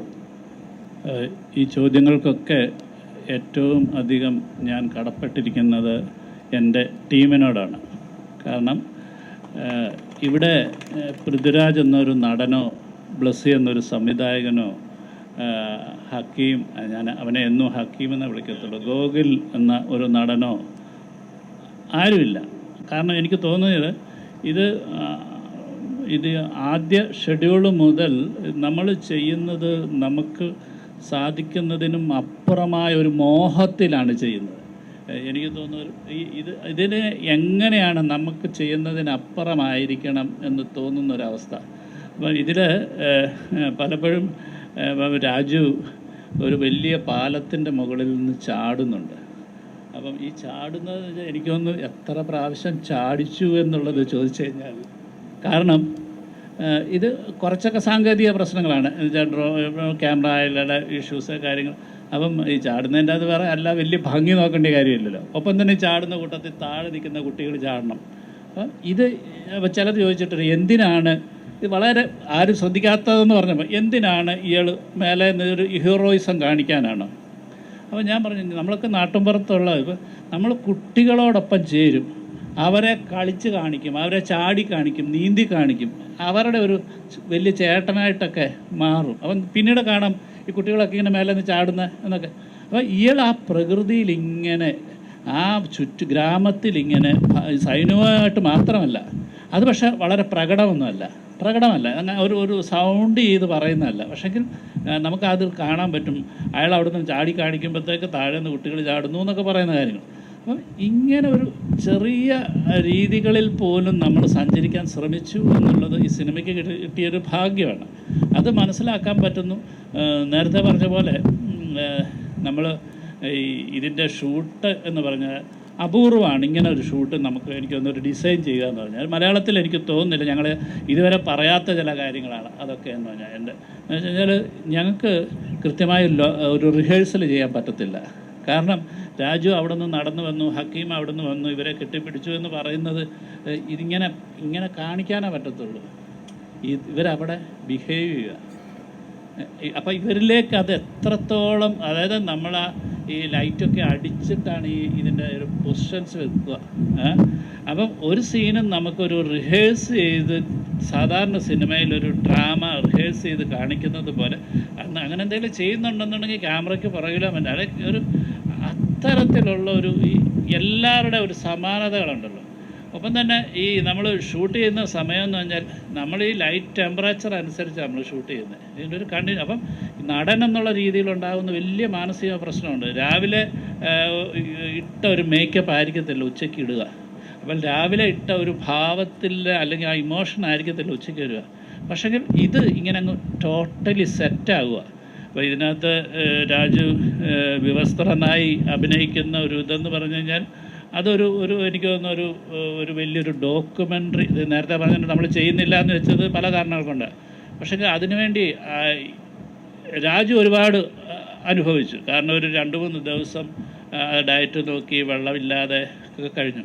അപ്പോൾ രാജു ഇതിനു മുമ്പ് പറയുന്നുണ്ട്, ചേട്ടാ ഞാൻ ചിലപ്പോൾ ചീത്ത വിളിക്കും. കാരണം ഇയാളുടെ ഈ മിനറൽസൊക്കെ അങ്ങോട്ട് നഷ്ടപ്പെട്ടപ്പോൾ ഭ്രാന്തിലേക്ക് എത്താവുന്ന അവസ്ഥയുണ്ട്. ഞാൻ എന്തായിരിക്കും ചെയ്യുന്നതെന്ന് അറിയാത്ത അവസ്ഥകളുണ്ടാകും. അതുകൊണ്ട് അത് ഇത് ചെയ്യണം. അപ്പോൾ ഇതിൻ്റെ തലേന്ന് ഇങ്ങനെ ഓരോ ദിവസം ഇങ്ങനെ മാറിക്കണം. അപ്പം നമുക്കൊരു ഭയം വരുവാണ്. ഈ ആൾ കാണിക്കാൻ പോകുന്ന കാര്യങ്ങൾ എനിക്ക് മാത്രമല്ല, ഇവിടെ എന്നോടൊപ്പം ഇരിക്കുന്ന ഓരോ ചെറിയ ആൾക്കും, ഒരു ചായ തരുന്ന ആൾക്ക് പോലും ഇതിനെക്കുറിച്ച് ആദ്യം തന്നെ ഇത് സിനിമയുമായിട്ട് പോകുമ്പോൾ ഞങ്ങളുടെ കൂട്ടത്തിലുള്ള എല്ലാവർക്കും അറിയാം എന്താണ് ഷോട്ടെന്നും എന്താ സംഭവിക്കുന്നതെന്ന്. എന്ന് വെച്ചാൽ അത്ര ഡീറ്റെയിലിംഗ് ആയിട്ട് നമുക്ക് വർക്ക് നമ്മൾ അത് ചെയ്യാൻ ഈ സമയം ഞങ്ങൾ ഉപയോഗിച്ചു എന്നുള്ളതാണ്.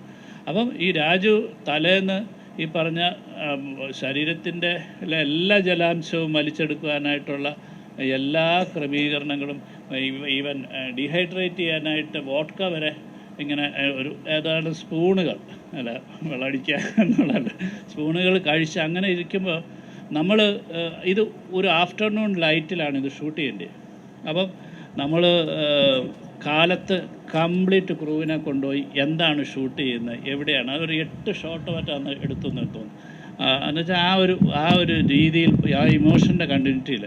അപ്പം എവിടെ ട്രാക്ക് ഇടണം, എവിടുന്ന് ആ ട്രാക്ക് പൊളിച്ച് അടുത്ത ക്യാമറ എവിടെ വെക്കണം, എങ്ങനെ ചെയ്യണമെന്നുള്ളത്, അവിടെ എവിടെ നിൽക്കാൻ പാടില്ല എന്നുള്ളതെല്ലാം തറവാണ്. രാജുവിനെ കസേരയിലാണ് കൊണ്ടുവന്ന് ഇരുത്തുന്നത്. പക്ഷെ അത്ര ദുർബലനായ ഒരവസ്ഥയല്ല. ഇയാളോടൊന്നും നമുക്ക് പറയാൻ പറ്റത്തില്ല. ഇതിൽ പറഞ്ഞാൽ എന്താണെന്നുള്ളൊരു അത്ര ഒരു ഭയം. അവിടെ നിൽക്കുന്നവരെല്ലാം ഭയന്നിട്ടാണ് ഇങ്ങനെ നിൽക്കുന്നത്. ഒരു തരുമ്പ് അനക്കമില്ല, ഫുൾ നിശബ്ദതയില്ല. ഒരു ട്രാക്കൊക്കെ വെക്കുന്നതിനൊന്നും ഇങ്ങനെ പൂ വെക്കുന്നതിൻ്റെ തൊട്ടാണ് വെക്കുന്നത്. അങ്ങനെ ഒരു ട്രാക്ക് ഇട്ട് ഷോട്ട് എടുത്തു, അടുത്ത ഷോട്ടെന്ന് പറഞ്ഞാൽ ഇങ്ങനെ വിത്തിൻ സെക്കൻഡ്സ് ഇങ്ങനെ അങ്ങ് ഒഴുകി നമ്മൾ എഡിറ്റ് ചെയ്തതുപോലെ അങ്ങനെ പോകും. ഇത് അടുത്ത ആൾക്കറിയാം ക്യാമറ എവിടെയാണ്, ഇതിൻ്റെ ഫോക്കസ് എത്രയാണ്, എല്ലാം ഇന്ന് നെക്സ്റ്റ്.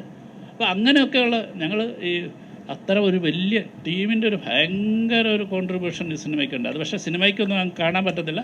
പക്ഷേ ആ ഷോട്ടുകളൊക്കെ എടുത്തത് അത് കഴിഞ്ഞിട്ട് പിന്നെ മറ്റേ ജീപ്പിൻ്റെ അവിടെ വന്ന് എടുക്കുന്നത്, ഇത് ഇങ്ങനെ ഒരു എന്താ പറയുക, എഡിറ്റ് ചെയ്ത് നമ്മൾ ഷൂട്ട് ചെയ്യുന്ന പോലെയാണ് നമ്മൾ ഷൂട്ട് ചെയ്തത്.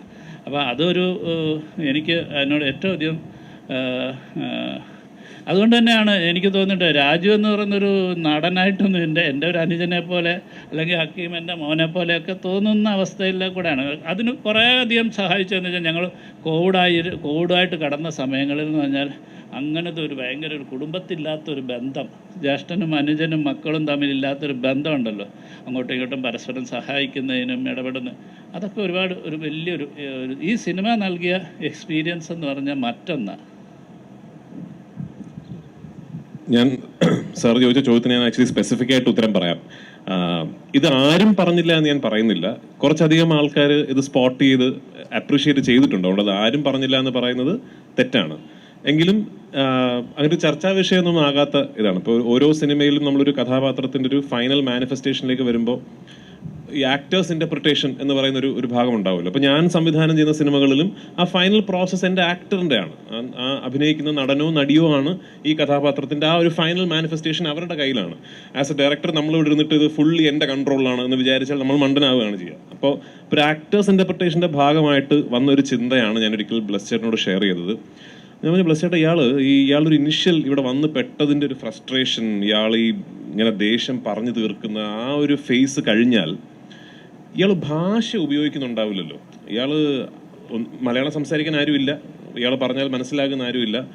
ആടുകളോട് ഇയാൾക്കൊരു ബന്ധം, ആടുകളോടും ഒട്ടകങ്ങളോടും ഇയാളൊരു ബന്ധമുണ്ടെങ്കിലും ഇയാൾ ദിവസേന അവരോട് കാര്യങ്ങൾ വർത്തമാനം ഒന്നും ഉണ്ടാവില്ല. അപ്പം നമ്മുടെ ഒരു ബ്രെയിനിൻ്റെ ഒരു മസിൽ മെമ്മറി പതുക്കെ ഫെയ്ഡ് ആവുമല്ലോ. ഈ ഭാഷ ഉപയോഗിക്കുന്നതിൻ്റെ ഒരു ബ്രെയിനിൻ്റെ മസിൽ മെമ്മറി പതുക്കെ ഫെയ്ഡായി 3 വർഷങ്ങൾക്ക് ശേഷം ഇയാൾ വീണ്ടും ഹക്കീമിനെ കണ്ടുമുട്ടുമ്പോൾ ഇയാൾ പെട്ടെന്ന് സംസാരിക്കാൻ ശ്രമിക്കുമ്പോൾ ഇയാൾക്ക് ഭാഷ കിട്ടുന്നില്ല എന്നുള്ളൊരു സാധനം പെർഫോമൻസിൽ വരണം എന്ന് എനിക്ക് തോന്നിയിരുന്നു.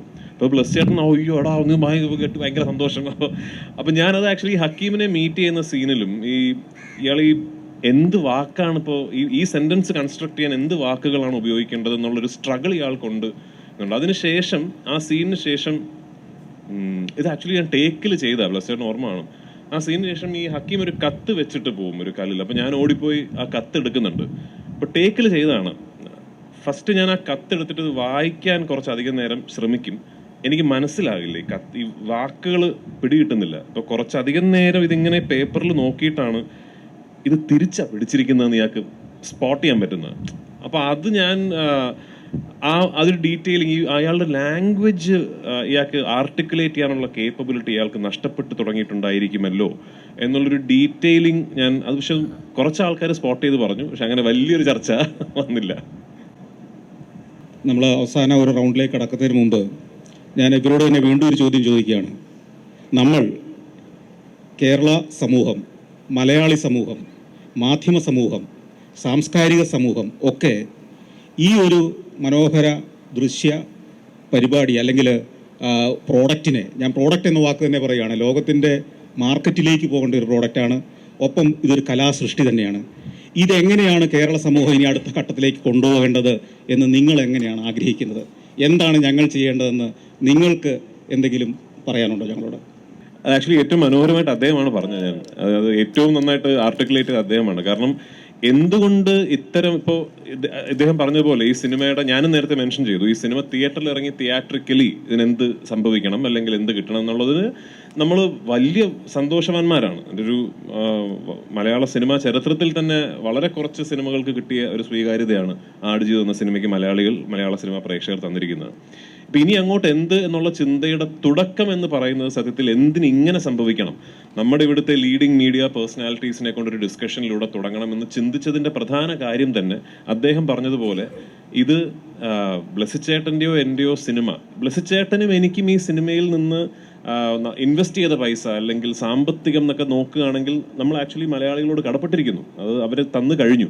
പക്ഷെ അവിടെ ഇത് തീരുന്നില്ല എന്നുള്ളതാണ്. ഈ സിനിമ സൃഷ്ടിക്കാനെടുത്ത സ്ട്രഗിൾ, ഈ തിയേറ്ററിൽ ഇറങ്ങിക്കഴിഞ്ഞ് കിട്ടിയ സ്വീകാര്യത, അവിടെ കൊണ്ട് ഈ കഥ തീരുന്നില്ല എന്നുള്ളതാണ്. അതിൻ്റെ തുടക്കം, ഇനി ഇവിടുന്ന് അങ്ങോട്ടുള്ള ട്രാവലിൻ്റെ തുടക്കം എന്ന് പറയുന്നത് നമ്മുടെ സിനിമ എന്നുള്ളൊരു ഐഡന്റിറ്റി ഇതിനുണ്ടാവുക എന്നുള്ളതാണ്. ഈ സിനിമയെക്കുറിച്ചുള്ള ഡിസ്കഷൻസ് അല്ലെങ്കിൽ ചർച്ചകൾ തുടങ്ങേണ്ടത് നമ്മുടെ നാട്ടിൽ നിന്ന് തന്നെയാണ്. ഇത് എന്തൊക്കെ തന്നെ പറഞ്ഞാലും ലോകത്തിൻ്റെ ഏത് ഭാഗത്ത് പോയാലും ഇത് മലയാള സിനിമ തന്നെയാണ്. അപ്പോൾ ആ ഐഡന്റിഫിക്കേഷൻ രൂപാന്തരപ്പെടുക എന്ന് പറയുന്നതാണ് ഇനിയുള്ള യാത്രയുടെ തുടക്കം എന്ന് ഞങ്ങൾ ഉറച്ചു വിശ്വസിക്കുന്നു. ആ തുടക്കമാണ് ഇപ്പോൾ ഇവിടെ സംഭവിച്ചുകൊണ്ടിരിക്കുന്നത്. അതല്ലെങ്കിൽ ഇതുപോലെ വിവിധ മാധ്യമങ്ങളെ റെപ്രസെന്റ് ചെയ്യുന്ന ലീഡിംഗ് മീഡിയ പേഴ്സണാലിറ്റീസ് ഒരു സിനിമയുടെ ഡിസ്കഷൻ ഇന്ന് ഇവിടെ വന്നതിൻ്റെ ഭാഗമാകേണ്ട കാര്യമില്ലല്ലോ. ആ തിരിച്ചറിവ് നിങ്ങൾക്കുണ്ടായി എന്നുള്ളതിൽ ഞങ്ങൾ we are forever obliged to all of you. അപ്പോൾ അത്തരമൊരു തിരിച്ചറിവ് സിനിമാ പ്രേക്ഷക സമൂഹത്തിനിടയിലും സിനിമാ വ്യവസായത്തിനിടയിലും ഉണ്ടാവുകയും ഇത് മലയാളത്തിൻ്റെ സിനിമ, നമ്മുടെ സിനിമ എന്നൊരു മാനിഫെസ്റ്റേഷൻ ഇവിടെ നിന്നുണ്ടായിട്ട് വേണം ഈ യാത്ര തുടങ്ങാൻ. അപ്പോൾ ആ തുടക്കം സംഭവിക്കട്ടെ എന്ന് പ്രാർത്ഥിക്കുന്നു. അത്രയേ ഉള്ളൂ. എനിക്ക് പ്രത്യേകം പറയാനുള്ളത്, എന്തായാലും ഈ സിനിമ സാമ്പത്തികമായിട്ട് ഇതിൻ്റെ നിക്ഷേപകനൊക്കെ സന്തോഷം പകരുന്ന കാഴ്ചയിലാണ് നിൽക്കുന്നതെന്ന് അറിയുന്നു. ബ്ലസ്സി പറയുന്ന ഒരു 60% ഇതിൽ നമ്മൾ നിൽക്കുന്നു. എനിക്ക് അങ്ങോട്ട് തോന്നുന്നത്, നമ്മളുടെ എപ്പോഴും ഈ മലയാള സിനിമ, നമ്മുടെ പ്രമോദ് രാമനൊക്കെ പറഞ്ഞ പോലെ ഈ മലയാള സിനിമ ഇവിടുത്തെ സംസ്കാരവും ഇവിടുത്തെ ജീവിതവും ഒക്കെ അറിയാവുന്ന ആൾക്കാർക്കായിരിക്കും കൂടുതൽ മനസ്സിലാവുക. അപ്പം നമ്മൾ കുറേ ആളുകളെങ്കിലും കൊണ്ട് കേരളവുമായിട്ട് ബന്ധമുള്ള അന്തർദേശീയ വ്യക്തിപ്രഭാവങ്ങൾ നമുക്ക് ഉണ്ട്. ഞാൻ ഉദാഹരണം പറഞ്ഞു കഴിഞ്ഞാൽ കെയൂർ പട്ടേൽ എന്ന് പറയുന്ന ഒരാൾ ബ്ലസ്സിക്കറിയാം, കേരളത്തിൽ താമസിക്കുന്നുണ്ട്. ശരിക്കും അങ്ങനെ ഇപ്പോൾ ഉള്ളത് നെടുമങ്ങാടാണ് അദ്ദേഹം ഉണ്ടാകാറുള്ളത്. കൂടുതലും സാൻ ഫ്രാൻസിസ്കോ ബേസ് ചെയ്തിട്ടാണ് അദ്ദേഹം ജീവിക്കുന്നത്. ഞങ്ങൾക്ക് AR റഹ്മാൻ സാറുമായിട്ടുള്ള ആദ്യത്തെ മീറ്റിംഗ് അതെ. അപ്പോൾ അദ്ദേഹം ശരിക്കും അതെ. അപ്പോൾ ഇയാളുടെ ഏറ്റവും വലിയൊരു പ്രത്യേകത എന്താണെന്ന് വെച്ച് കഴിഞ്ഞാൽ, ഞാൻ ഈ നമ്മുടെ ഈ ചാനൽ നെറ്റ്വർക്ക് തുടങ്ങുന്ന സമയത്ത് ഇദ്ദേഹത്തിൻ്റെ ഒരു ഇൻവെസ്റ്ററായിട്ട് കൊണ്ടുവരാൻ തീരുമാനിച്ചു. അങ്ങനെ ഇദ്ദേഹം നമ്മളൊരു ബോർഡ് ഓഫ് ഡയറക്ടേഴ്സ് മീറ്റിങ്ങിന് വന്നു. അപ്പോൾ ഇദ്ദേഹം വന്നത് എനിക്ക് ഭയങ്കര പാരയായി എന്നുള്ളത് ഇദ്ദേഹത്തിൻ്റെ ബോർഡിൽ ഉൾപ്പെടുത്തിയപ്പോൾ എനിക്ക് മനസ്സിലായി. ഇദ്ദേഹം ബോർഡിൽ വന്നിരുന്നുകൊണ്ട് ഓരോ ആളിനെയും പരിചയപ്പെട്ടു. അപ്പോൾ ഭീമ ജുവലേഴ്സിൻ്റെ ഓണറായ ഗോവിന്ദൻ സാറിനോട് പുള്ളി ചോദിച്ചു, I have seen your board while coming from the airport. Bhima, it is a jewellery, is it? What is the role of a jewellery man in a media? I don't understand എന്ന് പറഞ്ഞു. ഞാൻ അദ്ദേഹത്തിൻ്റെ കാല് പിടിച്ച് ബുദ്ധിമുട്ടി കൊണ്ടുവന്ന ഒരു നിക്ഷേപകനെ അദ്ദേഹം പറഞ്ഞു വിടുന്ന ഒരു അവസ്ഥയിലേക്ക് അപ്പം ഞാനിങ്ങനെ കുറിച്ച് വരച്ച് കാണിച്ചു അദ്ദേഹത്തെ. അപ്പോൾ മാത്രമല്ല, ഇദ്ദേഹം വലിയൊരു കാറിൽ വന്നിറങ്ങുമെന്ന് ചോദിച്ച് സ്വീകരിക്കാൻ നിൽക്കുന്നിരുന്നപ്പോൾ അദ്ദേഹം ടാറ്റയുടെ ചെറിയൊരു വണ്ടിയിൽ വന്ന് അവിടെ ഇറങ്ങി. അപ്പോൾ ഒരുപാട് കോടികൾ കയ്യിലുള്ള ഈ മനുഷ്യൻ നെടുമങ്ങാട്ടെ ഒരു ആയുർവേദ ഹോസ്പിറ്റലിൽ തീരുമാനം വന്നതാണ്. അപ്പോഴൊന്നും അറിയത്തില്ല ഇദ്ദേഹത്തിന് ഇങ്ങനെ അന്തർദേശീയ സിനിമകൾ ബന്ധമുള്ള ഒരാളാണ്. അപ്പോൾ ഇദ്ദേഹം ഒരു വൈകുന്നേരം അവിടുത്തെ മുതലാളിയായ ഡോക്ടറോട് ചോദിച്ചു, ഈ ഹോസ്പിറ്റൽ ഇതിൻ്റെ അന്തരീക്ഷമൊക്കെ എനിക്ക് ഇഷ്ടമായി, ഇത് വിൽക്കുന്നു എന്ന് ചോദിച്ചു. അപ്പോൾ അയാൾ വിചാരിച്ച് ഊതുകയാണെന്ന് വിചാരിച്ചു. അയാൾ പറഞ്ഞു, വേണേ വിൽക്കാം, നാളെ പണം റെഡിയാക്കിക്കോളാൻ പറഞ്ഞു. പിറ്റേ രാവിലെ ചെക്കുമായിട്ട് കെയൂർ പട്ടേലയുടെ മുറി കയറി ചെന്നു, എഴുതിയൊക്കെ കൊടുത്തു എത്രയാണെന്ന് വെച്ചാൽ. അപ്പോൾ അതാണ് ആ ഹോസ്പിറ്റലിൽ അയാൾ വാങ്ങിക്കുന്നത്. മാത്രമല്ല, ഷാരൂഖ് ഖാൻ ഒരു ദിവസം ഈ കെയൂർ പട്ടേലിനെ അന്വേഷിച്ച് അവിടെ ചെന്നിരുന്നു. അപ്പോൾ നെടുമങ്ങാട്ടുകാർ ഞാൻ അങ്ങനെ അന്വേഷിച്ച് അവിടെ എന്നോട് പറഞ്ഞത്, ഇന്ന് രാവിലെ ഷാരൂഖ് ഖാൻ്റെ കൂട്ടിരിക്കുന്ന ഒരാൾ ഇങ്ങോട്ട് കയറി പോയിട്ടുണ്ട് എന്നാണ് പറഞ്ഞത്. ഒറിജിനൽ ഷാരൂഖ് ഖാൻ തന്നെ ആയിരുന്നു. അപ്പോൾ ഈ മനുഷ്യന് ഈ സിനിമയെക്കുറിച്ച് വലിയ ധാരണകളുള്ളൊരു ഗുജറാത്തിയാണ് അദ്ദേഹം. അപ്പോൾ അതിൻ്റെ ഒരു അഡ്വാൻറ്റേജ് എന്താണെന്ന് ചോദിച്ചാൽ, നമ്മുടെ പ്രൊഡ്യൂസറായ ജി സുരേഷ് കുമാറിനെ കുറിച്ച് പറഞ്ഞാലും അദ്ദേഹത്തിന് അറിയാം. ഇപ്പം ബ്ലസ്സിയെക്കുറിച്ച് പറഞ്ഞാലും അയാൾക്കറിയാം, റഹ്മാനെ കുറിച്ച് പറഞ്ഞാലും അയാൾക്കറിയാം, പൃഥ്വിരാജിനെ അയാൾ ചിലപ്പോൾ അറിയുന്നുണ്ടാവും. അപ്പോൾ ഇങ്ങനെയുള്ള എനിക്കൊന്ന് അയാളിൽ നിന്ന് ഒരുപാട് ഇൻവെസ്റ്റ്മെൻറ്റ് സ്വീകരിക്കുന്നതിനേക്കാളും അയാളെപ്പോലെ ഓസ്കാറിൽ അനുഭവ പരിചയമുള്ള ആളെ വഴി നമുക്ക് മൂവ് ചെയ്യാൻ പറ്റുകയാണെങ്കിൽ, പക്ഷേ ഇതിനൊക്കെ ചില വഴികളുണ്ടാവുമല്ലോ, നമ്മൾ കാണുന്നതിനേക്കാളത്ത് അപ്പുറത്തൊരു ലോകം ഉണ്ടാവും. അപ്പോൾ അത് കൃത്യമായിട്ട് നീങ്ങുന്ന ഒരാൾ, ഞാൻ കെയൂർ പട്ടേലിനെ ഞാനൊരു ഉദാഹരണമായിട്ടാണ് പറഞ്ഞു. ഇപ്പോൾ നമ്മൾ അമേരിക്കൻ സമൂഹത്തെ വിലയിരുത്തുകയാണെങ്കിൽ അവിടെ ഒരുപാട് ഉയരങ്ങളിലെത്തിയിട്ടുള്ള മലയാളി സുഹൃത്തുക്കൾ നമുക്കുണ്ട്. അപ്പോൾ ഇവരവിടെ ഇതിൻ്റെ വേണമെങ്കിൽ ഇതിൻ്റെ സൗജന്യ പ്രദർശനം വയ്ക്കുക, ഈ ഒപ്പീനിയൻ ക്രിയേറ്റേഴ്സുള്ള ആൾക്കാരെ ഈ സിനിമ കാണിക്കുക. ഈ സിനിമ അന്തർദേശീയ തലത്തിൽ ഇപ്പം നമ്മുടെ കേരളത്തിലും ഇന്ത്യയിലും ഇത് സംസാര വിഷയമായിട്ടുള്ളതുപോലെ സംസാര വിഷയമാക്കുക. കെയൂർ പട്ടേലിനെ പോലെ കേരളീയ ജീവിതം എന്താണെന്നും ഈ മൈഗ്രേഷൻ എന്താണെന്നും ഗൾഫ് നാടുകളിലേക്കുള്ള പ്രവാസിയുടെ യാത്ര എന്താണെന്നും ഒക്കെ മനസ്സിലാകുന്ന ഒരാളിനെ എനിക്ക് വളരെ അപൂർവമായിട്ടൊക്കെ ബ്ലസ്സി ഇപ്പോഴും ഒരു ബന്ധമൊക്കെ അദ്ദേഹത്തോടുണ്ട്. പക്ഷേ ഇതേ മനുഷ്യൻ്റെ ഒരു പ്രത്യേകതയും കൂടി മനസ്സിലാക്കി നമ്മളങ്ങോട്ട് പോകുന്നത് നല്ലതായിരിക്കും. ഞാനൊക്കെ നോക്കിയപ്പോൾ കവടിയാറിലെ ഒരു ബേക്കറിയിൽ ഞാനൊരു കോഫി അടിക്കാൻ കയറിയപ്പം ഒരാൾ അവിടെ ബേക്കറിയിൽ 30 പൈസയുടെ ഡിഫറൻസിന് വഴക്ക് കൂടുന്നു. ഞാനതൊക്കെ ഇത് കെയൂർ പട്ടേലാണ്. അപ്പോൾ ഞാൻ ആദ്യം വിചാരിച്ചു എന്നാ പട്ടേല ഈ കാണിക്കുന്നതെന്ന് ചോദിക്കണമെന്ന് വിചാരിച്ചു. പിന്നെയും ഞാൻ വിചാരിച്ചു അദ്ദേഹത്തെ മനസ്സിലായി. അപ്പോൾ ഞാനിങ്ങനെ കാണിച്ചപ്പോൾ എന്നോട് പറഞ്ഞു, ഒന്നും സംസാരിക്കണ്ട എന്ന് അയാൾ ഇംഗ്ലീഷിൽ എന്നോട് പറഞ്ഞു. എന്നിട്ട് അവിടെ കിടന്ന് അടി വെച്ച് 30 പൈസയുടെ ബാക്കി വാങ്ങിച്ചുകൊണ്ട് പുള്ളി പോയി. ഇങ്ങനൊരു ഗുജറാത്തി കൂടിയാണ് അദ്ദേഹം. എന്നാലും പക്ഷേ അദ്ദേഹത്തെ പോലെ കുറേ ആളുകളെ എനിക്കൊന്ന് ബ്ലസ്സിക്ക് നല്ല ലോകപരിചയമുള്ള ഒരു ചലച്ചിത്ര സംവിധായകനാണ്. ലിസ്റ്റ് ചെയ്യാൻ പറ്റുകയാണെങ്കിൽ അങ്ങനെയുള്ള ആളുകളിലേക്ക് എത്താൻ ചിലപ്പോൾ മീഡിയയ്ക്കോ എനിക്കുമൊക്കെ ചിലപ്പം കുറച്ച് സപ്പോർട്ട് ചെയ്യാൻ പറ്റിക്കും അമേരിക്കയിലൊക്കെ. കാര്യം നമ്മുടെ ചാനലൊക്കെ അവിടെ നന്നായിട്ട് ഇപ്പോൾ പോകുന്നുണ്ട്, കുറേ ആൾക്കാരെ എനിക്ക് അറിയുകയും ചെയ്യും. അപ്പോൾ ഞാൻ പറഞ്ഞ വേൾഡ് ഓവർ, എസ്പെഷ്യലി നമ്മുടെ ഈ ന്യൂയോർക്ക് ഫിലിം അക്കാഡമി പോലെ സ്ഥാപനങ്ങൾ പ്രവർത്തിക്കുന്ന സ്ഥലങ്ങളിലൊക്കെ തന്നെ ബ്ലസ്സിക്ക് അറിയാവുന്നത്. എൻ്റെ മകൻ അവിടെ പോയിട്ട് ഒരു സംവിധാനമൊക്കെ പഠിച്ചിട്ട് തിരിച്ചു വന്നിട്ടുണ്ട്. അപ്പോൾ അവനൊക്കെ ഞാൻ അവനോട് പറഞ്ഞു, അവൻ എന്നോട് ചോദിച്ചു, എന്നോട് ടെലിവിഷനുണ്ട് ഇപ്പോഴും. അവൻ എന്നോട് ചോദിച്ചു, അച്ഛാ ഞാൻ നീ എന്താ ചെയ്യണമെന്ന് ചോദിച്ചപ്പോൾ ഞാൻ പറഞ്ഞു, നീ ഒരു സിനിമ പിടിക്കണം, ആ സിനിമ ഇവിടെ കാണിക്കാൻ വേണ്ടി ആകരുത്. അങ്ങനെ ഒരു സിനിമ പിടിച്ചിട്ട് നിനക്ക് അവിടെ പോയി പഠിക്കേണ്ടതായില്ലല്ലോ, ഇവിടെ സിനിമ ഇൻസ്റ്റിറ്റ്യൂട്ടിൽ പഠിച്ചാൽ പോരെ എന്ന് ഞാൻ അവനോട് ചോദിച്ചു. അപ്പോൾ ഞാൻ പറഞ്ഞ, അപ്പോൾ ഞാൻ മനസ്സിലാക്കിയിട്ടുള്ള അമേരിക്കയിലെ പല ആളുകളെയും പരിചയപ്പെടുമ്പോൾ നമ്മുടെ മലയാളത്തോട് വലിയ ആദരവ് കീപ്പ് ചെയ്യുന്ന ഒരുപാട് ഉയരങ്ങളിലെത്തിയ മലയാളികളല്ലാത്ത ഒരേ ആൾക്കാർ അവിടെ ഉണ്ട്. അവരെ നമ്മളൊന്ന് ലിസ്റ്റ് ചെയ്ത് അവരെ അപ്രോച്ച് ചെയ്യും. ഇൻ്റർനാഷണൽ ലെവലിൽ ഇതൊരു ചർച്ചാ വിഷയമാക്കി ആടുജീവിതം ഇങ്ങനെ ഒരു മലയാള സിനിമയല്ല, ഇതൊരു ഇൻ്റർനാഷണൽ സിനിമയാണ് എന്ന് ബോധ്യപ്പെടുത്താനുള്ള ശ്രമം നടത്തണമെന്നാണ് എനിക്ക് പറയാനുള്ളത്. അതിന് നമുക്ക് നമുക്ക് കൂട്ടായിട്ട് എനിക്ക് തോന്നുന്നത് ബ്ലസ്സിയും സന്തോഷ് ജോർജും പറയുന്ന പോലെ തന്നെ പലപ്പോഴും ഈ ചാനലുകൾ തമ്മിലുള്ള മത്സരം കാരണം ഞങ്ങൾക്ക് ഇങ്ങനെ ഒന്നിച്ചിരുന്ന് പലപ്പോഴും ചർച്ച ചെയ്യാനൊന്നും പറ്റിയിട്ടില്ല. അതും ഒരു അവസരമായി എന്ന് വേണമെങ്കിൽ പറയാം. ഞങ്ങൾ ഇടയ്ക്കിടയ്ക്ക് ഇങ്ങനെ ചർച്ച ചെയ്യാറുണ്ട്. ചിലപ്പോൾ അഭിലാഷനെയും കൂടെ ചിലപ്പോൾ കിട്ടിയെന്ന് വരും. പക്ഷേ നമ്മൾ പലപ്പോഴും ഞാൻ വ്യക്തിപരമായിട്ട് വിശ്വസിക്കുന്നത് നമ്മൾക്ക് സ്ഥാപനങ്ങൾ തമ്മിൽ ഉള്ളടക്കത്തിൽ മത്സരമാകാം, അല്ലാതെ ഒരുപാട് യോജിച്ച് പോകാൻ പറ്റുന്ന ഒരുപാട് ഏറിയകളുണ്ട്. അങ്ങനെ ഒരു ഏറിയാണ് ആടുജീവിതം. അല്ലെങ്കിൽ നമ്മളും ആടുജീവിതത്തിൽ പെട്ട പോലെ ആയിപ്പോകും. അതിൽ എനിക്ക് പറയാനുള്ളത്, ഇപ്പോൾ നമ്മൾ ഒരു സ്റ്റെപ്പ് കൂടി അങ്ങോട്ട് പോയി കഴിഞ്ഞാൽ, സാധാരണത്തിൽ ഇപ്പോൾ ഓസ്കറിന് വേണ്ടി പരിഗണിക്കുന്ന ചിത്രങ്ങളുടെ കൂട്ടത്തിൽ ആടുജീവിതം വരുന്നതോ അങ്ങനെ എന്തെങ്കിലും എന്ന് വെച്ചാൽ അത് അങ്ങോട്ട് എത്തിക്കഴിഞ്ഞ് കഴിഞ്ഞാൽ ഈ പറയുന്ന എല്ലാ മാധ്യമങ്ങളും പിന്നെ അങ്ങ് ഏറ്റെടുക്കും. കാരണം പിന്നെ അത് നമ്മുടെ സിനിമ, ഇപ്പോൾ നേരത്തെ റാഷിദ് പറഞ്ഞ പോലെ തന്നെ അത് നമ്മുടെ സിനിമ, ഓസ്കറിൽ നമ്മുടെ എൻട്രി എന്നുള്ള നിലയിലുള്ള ഒരു ഫീലിംഗ് എല്ലാവരും അത് ഷെയർ ചെയ്യും. അത് പിന്നെ വളരെയും ചെയ്യുമെന്നാണ് ഞാൻ വിചാരിക്കുന്നത്. പിന്നെ അത് അതിൻ്റെ പരമാവധി എത്തിക്കുന്നത് വരെയും നമ്മൾ ആ പിന്തുണ തുടരുകയും ചെയ്യും. ആ സമയത്ത് നമുക്ക് ബാക്കി എല്ലാ തരത്തിലുള്ള എതിർപ്പുകളും ഇല്ലാതാവുകയും അത് മാധ്യമങ്ങൾ ഒന്നടങ്കം ഏറ്റെടുക്കുകയും ചെയ്യും. പക്ഷേ അതിൻ്റെ ഒരു കാര്യമുണ്ട് പ്രമോദ്, നമ്മളിപ്പോൾ ഈ ചില നെഗറ്റീവായിട്ടുള്ള, ഞാൻ നേരത്തെ പറഞ്ഞ ചില പരാമർശങ്ങളൊക്കെ ഈ നെറ്റിലൊക്കെ വരുന്നുണ്ട് ചില ആളുകൾക്ക്. അതിനോടൊക്കെ നിങ്ങൾ അവഗണിച്ചു കളയണമെന്ന് ഞാൻ പറയുന്നു. അത് ചർച്ച ചെയ്യപ്പെടുകയും, കാര്യം ഇപ്പോഴത്തെ സമയത്ത് ഏറ്റവും വലിയൊരു കുഴപ്പം എന്താണെന്ന് വെച്ചാൽ പൃഥ്വിരാജിനെ കുറിച്ച് ചീത്ത വിളിക്കുന്ന ഒരു സംഭവം, Prithviraj social media switch off ചെയ്താലും അദ്ദേഹത്തിൻ്റെ സ്നേഹമുള്ള സുഹൃത്തുക്കൾ അദ്ദേഹത്തിന് അയച്ചു കൊടുത്തുകൊണ്ടേയിരിക്കും. കാര്യം അദ്ദേഹത്തിൻ്റെ മൂടൊന്ന് നേരെയാക്കാമെന്ന് വിചാരിച്ച് അയച്ചു കൊടുത്തുകൊണ്ടിരിക്കും. എനിക്കൊക്കെ ഇഷ്ടം പോലെ, ഞാൻ സോഷ്യൽ മീഡിയ പലപ്പോഴും മാസങ്ങളോളം സ്വിച്ച് ഓഫ് ചെയ്യുന്ന ഒരാളാണ്. അത് നമ്മൾ രാവിലെയൊക്കെ ഒരു പ്രോഗ്രാം അവതരിപ്പിക്കാനായിട്ട് കയറി നിൽക്കുമ്പോൾ നമ്മുടെ തന്തയ്ക്ക് വിളിച്ചിട്ടുള്ള ഒരു മെസ്സേജ് വായിക്കുമ്പോൾ നമുക്കെന്തോ വല്ലാതെ തോന്നും. അപ്പോൾ നമ്മൾ ഇപ്പോൾ എനിക്കൊക്കെ ഞാൻ കാണാതെ പോയ 4 മാസമൊക്കെ ആയ മെസ്സേജൊക്കെ ഇന്ന് രാവിലെയും കൂടെ എനിക്കൊരെണ്ണം കിട്ടി.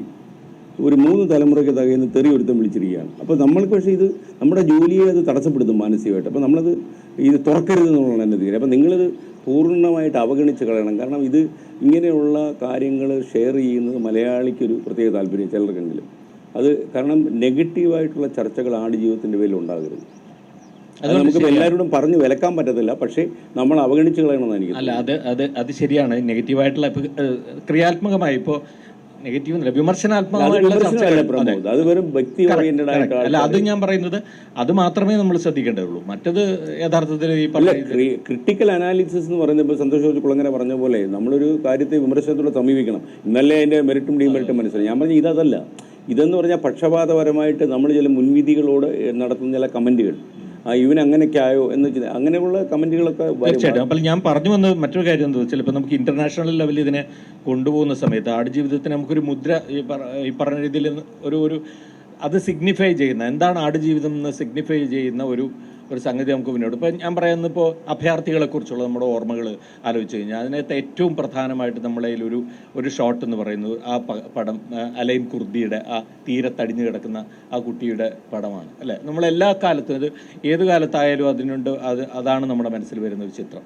സമാനമായിട്ട് ഈ മൈഗ്രേഷനിലൂടെ ഇങ്ങനെ ഒരു അതിഭീകരമായ ജീവിതത്തിലേക്ക് എത്തിപ്പെട്ട ഒരാളെ ചിത്രീകരിക്കുന്ന ഒരു സിനിമ എന്നുള്ള നിലയിൽ അങ്ങനെ ഒരു മുദ്ര ഉണ്ടാക്കാൻ കഴിഞ്ഞാൽ അത് എല്ലാ കാലത്തും അത് നിലനിൽക്കും എന്നാണ് എനിക്ക് തോന്നുന്നത്.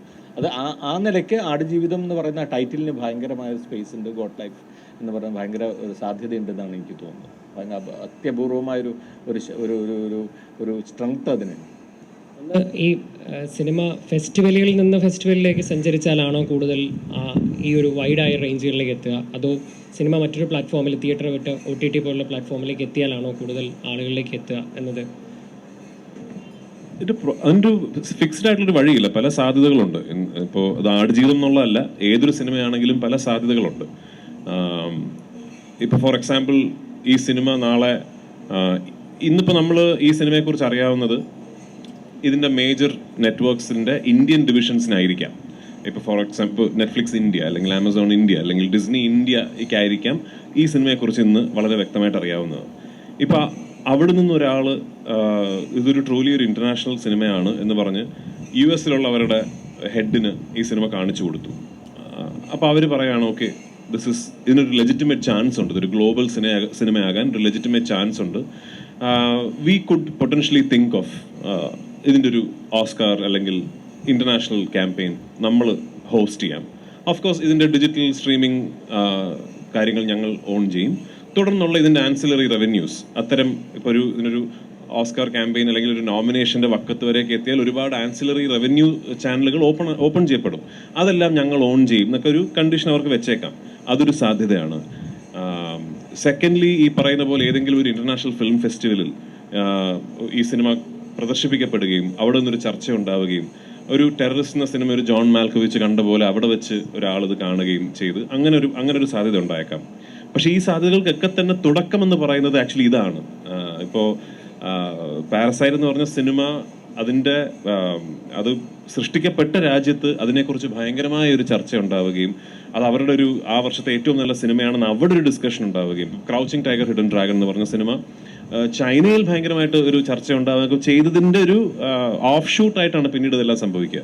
അപ്പൊ ഇതിന് തുടക്കം ഇത് തന്നെയാണ്. തുടർന്ന് ഇനി അങ്ങോട്ട് ഇതിന് പല മാർഗങ്ങളുമുണ്ട്. അതിന് ഈശ്വരൻ അനുഗ്രഹിക്കട്ടെ, അതിനൊരു ഭാഗ്യം ഉണ്ടാകട്ടെ എന്ന് കരുതുന്നു.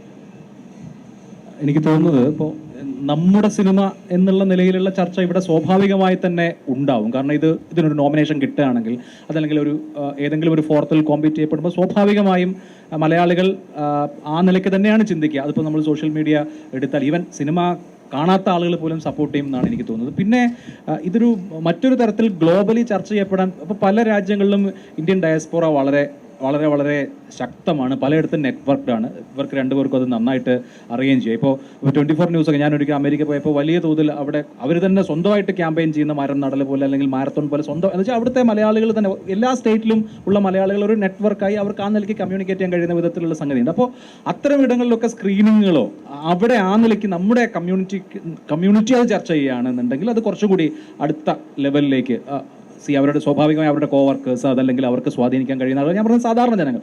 അപ്പോൾ ആ നിലയ്ക്ക് അത് അങ്ങനെ ഒരു ചർച്ചയായി മറ്റിടങ്ങളിൽ ശ്രദ്ധിക്കപ്പെടുക എന്നൊരു പോസിബിലിറ്റി കൂടി നോക്കേണ്ടതാണ്. ഒപ്പം അതുപോലെ തന്നെ ഫെസ്റ്റിവൽസ് ഒരു പ്രധാനപ്പെട്ട കാര്യമാണെന്ന് തോന്നുന്നു. നമ്മുടെ തന്നെ പല ഫിലിംസും ഇതുപോലെ ഫെസ്റ്റിവൽസിൽ ചർച്ചയായ സാഹചര്യമുണ്ടല്ലോ. അപ്പോൾ ഫെസ്റ്റിവലുകൾ ഇതൊക്കെ നടക്കും. ഒപ്പം ഇപ്പം ഇവിടുത്തെ മീഡിയ ഇക്കോസിസ്റ്റത്തിന് ചെയ്യാൻ കഴിയുന്നത് ഇനിയിപ്പോൾ എന്തായാലും ഈ സിനിമയുമായി ബന്ധപ്പെട്ട കേരളത്തിൽ മിക്കവാറും ആളുകൾ കണ്ടു കഴിഞ്ഞു, അല്ലെങ്കിൽ ആ ഒരു എപ്പിസോഡ് അവസാനിച്ചു എന്ന് എനിക്ക് തോന്നുന്നു, അല്ലെങ്കിൽ കുറച്ച് ദിവസം കൂടിയല്ലേ ഉണ്ടാവുള്ളൂ. അതിനപ്പുറത്ത് ഓരോരോ ഇവന്റ് വരുമ്പോഴും അതിനെ എങ്ങനെ സപ്പോർട്ട് ചെയ്യാം എന്നുള്ളതാണ് കേരളത്തിലെ മീഡിയ ഇക്കോസിസ്റ്റത്തിന് ചെയ്യാൻ പറ്റുന്ന ഒരു കാര്യം. അതുപോലെ എനിക്ക് തോന്നുന്നത് ബ്ലസ്സി, എനിക്ക് തോന്നിയ വേറെ കാര്യം, ഇപ്പം പൃഥ്വിരാജ് നജീബിനോട് സംസാരിക്കുന്നത് കിടന്ന് പറക്കണമെന്ന് ഞാൻ പറഞ്ഞില്ലേ. അപ്പം നമ്മൾ അതിന് ശരിക്കും ഒരു സബ് ടൈറ്റിലിംഗ് ചെയ്തിട്ടില്ല. അപ്പോൾ ഇത് ആരാണ് ഭാവിയിൽ ഇത് കാണാൻ പോകുന്ന അറിയില്ല. ഇപ്പോൾ ഒരു ഇല്ല ഇപ്പോൾ ഒരു വേഷം ചെയ്ത ആക്ടർ അതിൻ്റെ ഒറിജിനൽ ആളിനെ കണ്ടെത്തുന്ന രീതിയിലുള്ള ഒരു ഡീറ്റെയിൽസ് ആണ് അതിൽ പോകുന്നതെങ്കിൽ അതൊരു കൗതുകമാണ് ആൾക്കാർക്ക്. ഇപ്പോൾ ഈ സിനിമയെക്കുറിച്ച് ഒന്നും അറിയാത്ത ഒരാൾ പോലും, നമ്മൾ ഉദ്ദേശിക്കുന്ന ഒരു മലയാളി ഓഡിയൻസ് അല്ലേ ഞാൻ പറഞ്ഞത്, ഇപ്പോൾ കേരളത്തിന് പുറത്തോ ഇന്ത്യക്ക് പുറത്തോ ജീവിക്കുന്ന ആളുകളിലേക്ക് എത്താൻ. ഇപ്പോൾ ഞാൻ ഉദാഹരണം പറഞ്ഞു കഴിഞ്ഞാൽ ശശി തരൂരിൻ്റെ ഒരു പ്രോഗ്രാം 24 വന്നിരുന്നു നേരത്തെ, ഇലക്ഷൻ വരുന്നതിനൊക്കെ വളരെ മുമ്പാണ്. അപ്പോൾ ആ പ്രോഗ്രാം ഈ തരൂർ ഒരു എന്നെ വിളിച്ചിട്ട് പറഞ്ഞു, നിങ്ങൾക്ക് ഇതൊന്ന് ഇംഗ്ലീഷ് സബ് ടൈറ്റിൽ ചെയ്ത് വിട്ടുകൂടെ, എൻ്റെ സുഹൃത്തുക്കളൊക്കെ മനസ്സിലാക്കാൻ പറ്റുന്നില്ല എന്ന് പറഞ്ഞു. അപ്പോൾ അയാളുടെ ഒരു ബയോഗ്രഫിക്കൽ സ്കെച്ചാണ്, ഒരു 5-6 ഭാഗമായിട്ട് പോയത് ഒരു സംഭവമാണ്. എന്ന് വെച്ചാൽ അയാൾ ഈ ചെറിയ പ്രായത്തിലേക്ക് കാണിച്ച അത്ഭുതങ്ങളൊക്കെ അതിനകത്തുണ്ട്. അപ്പം ഞാനത് സബ് ടൈറ്റിൽ ചെയ്ത് വിട്ടു. ഒരു US പൗരൻ അതിനെക്കുറിച്ച് അന്വേഷണം നടത്തിയായിരുന്നു, ഈ തരൂർ ഇപ്പോൾ എവിടെയാണ് എന്നൊക്കെ ചോദിച്ചു. എന്ന് വെച്ചാൽ അയാൾ അല്ലെങ്കിൽ ഒരിക്കലും ജീവിതത്തിൽ ഇത് അന്വേഷിക്കാൻ പോലെ. അപ്പം നമ്മൾ ഉദ്ദേശിക്കാത്ത തലത്തിലേക്ക് ഇപ്പം നെറ്റിൻ്റെ സാധ്യത അതാണല്ലോ, അത് ചെയ്യണം എന്നാണ് എനിക്ക് തോന്നുന്നത്. ഇനിയിപ്പോൾ ഇതിന് വരുന്ന മെറ്റീരിയൽ എല്ലാം സബ് ടൈറ്റിൽ ചെയ്ത് വിടുക അല്ലേ? സബ് ടൈറ്റിൽ വേർഷൻ ഉണ്ട് എനിക്ക് 24 തന്നതിൽ.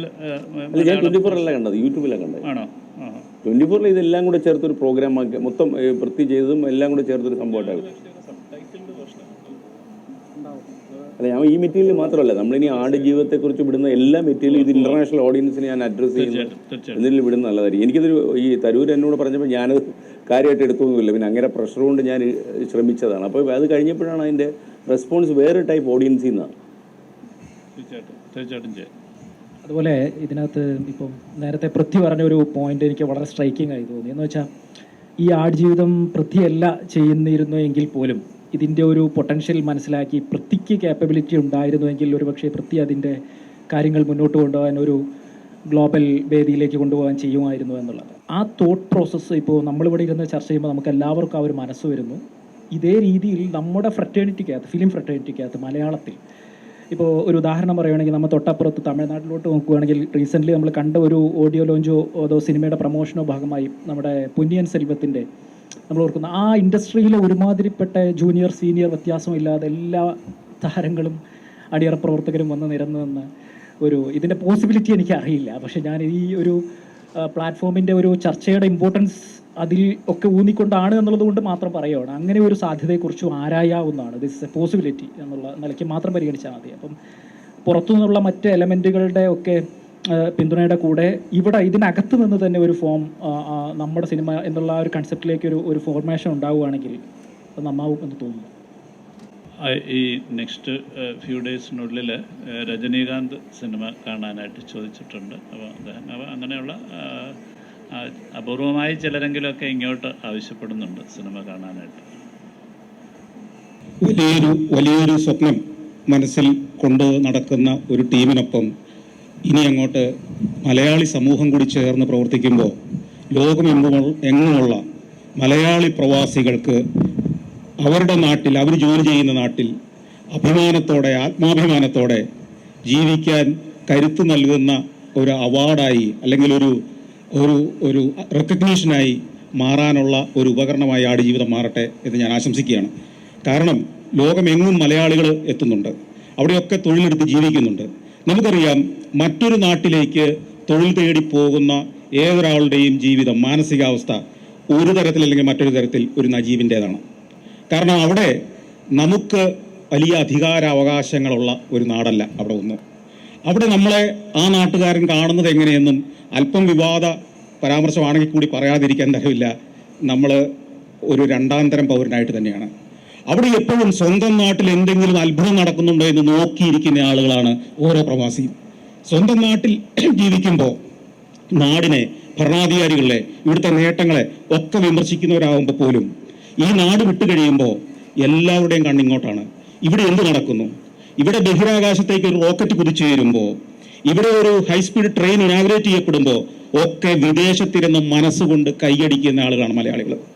ആ മലയാളിക്ക് ആ നാട്ടിൽ അഭിമാനത്തോടെ നാളെ ജീവിക്കാൻ പറ്റുന്ന, സ്വന്തം നാടിനെക്കുറിച്ച് അഭിമാനത്തോടെ, സ്വന്തം ഭാഷയെക്കുറിച്ച്, സ്വന്തം സിനിമയെക്കുറിച്ച് അഭിമാനത്തോടെ പറയാൻ കഴിയുന്ന ഒന്നായി, ഒരു മൈൽ സ്റ്റോൺ പ്രോജക്റ്റായി ഈ ആടുജീവിതം മാറട്ടെ എന്ന് ഞാൻ ആശംസിക്കുന്നു. നമുക്കൊന്നിച്ച് അതിനുവേണ്ടി ശ്രമിക്കാം. ഇവിടെ എത്തിച്ചേർന്ന എല്ലാവർക്കും ഞാൻ നന്ദി പറയുന്നു. പ്രത്യേകിച്ച് ഈ പരിപാടിയിലേക്ക് ഈ മീഡിയ ഫ്രട്ടേണിറ്റിയെ ഒന്നിച്ചു കൂട്ടിയ ബ്ലസ്സി സാറിനും പൃഥ്വിരാജിനും ഇതിൻ്റെ പിന്നിൽ പ്രവർത്തകർക്കും നന്ദി പറയുന്നു. Thank you very much.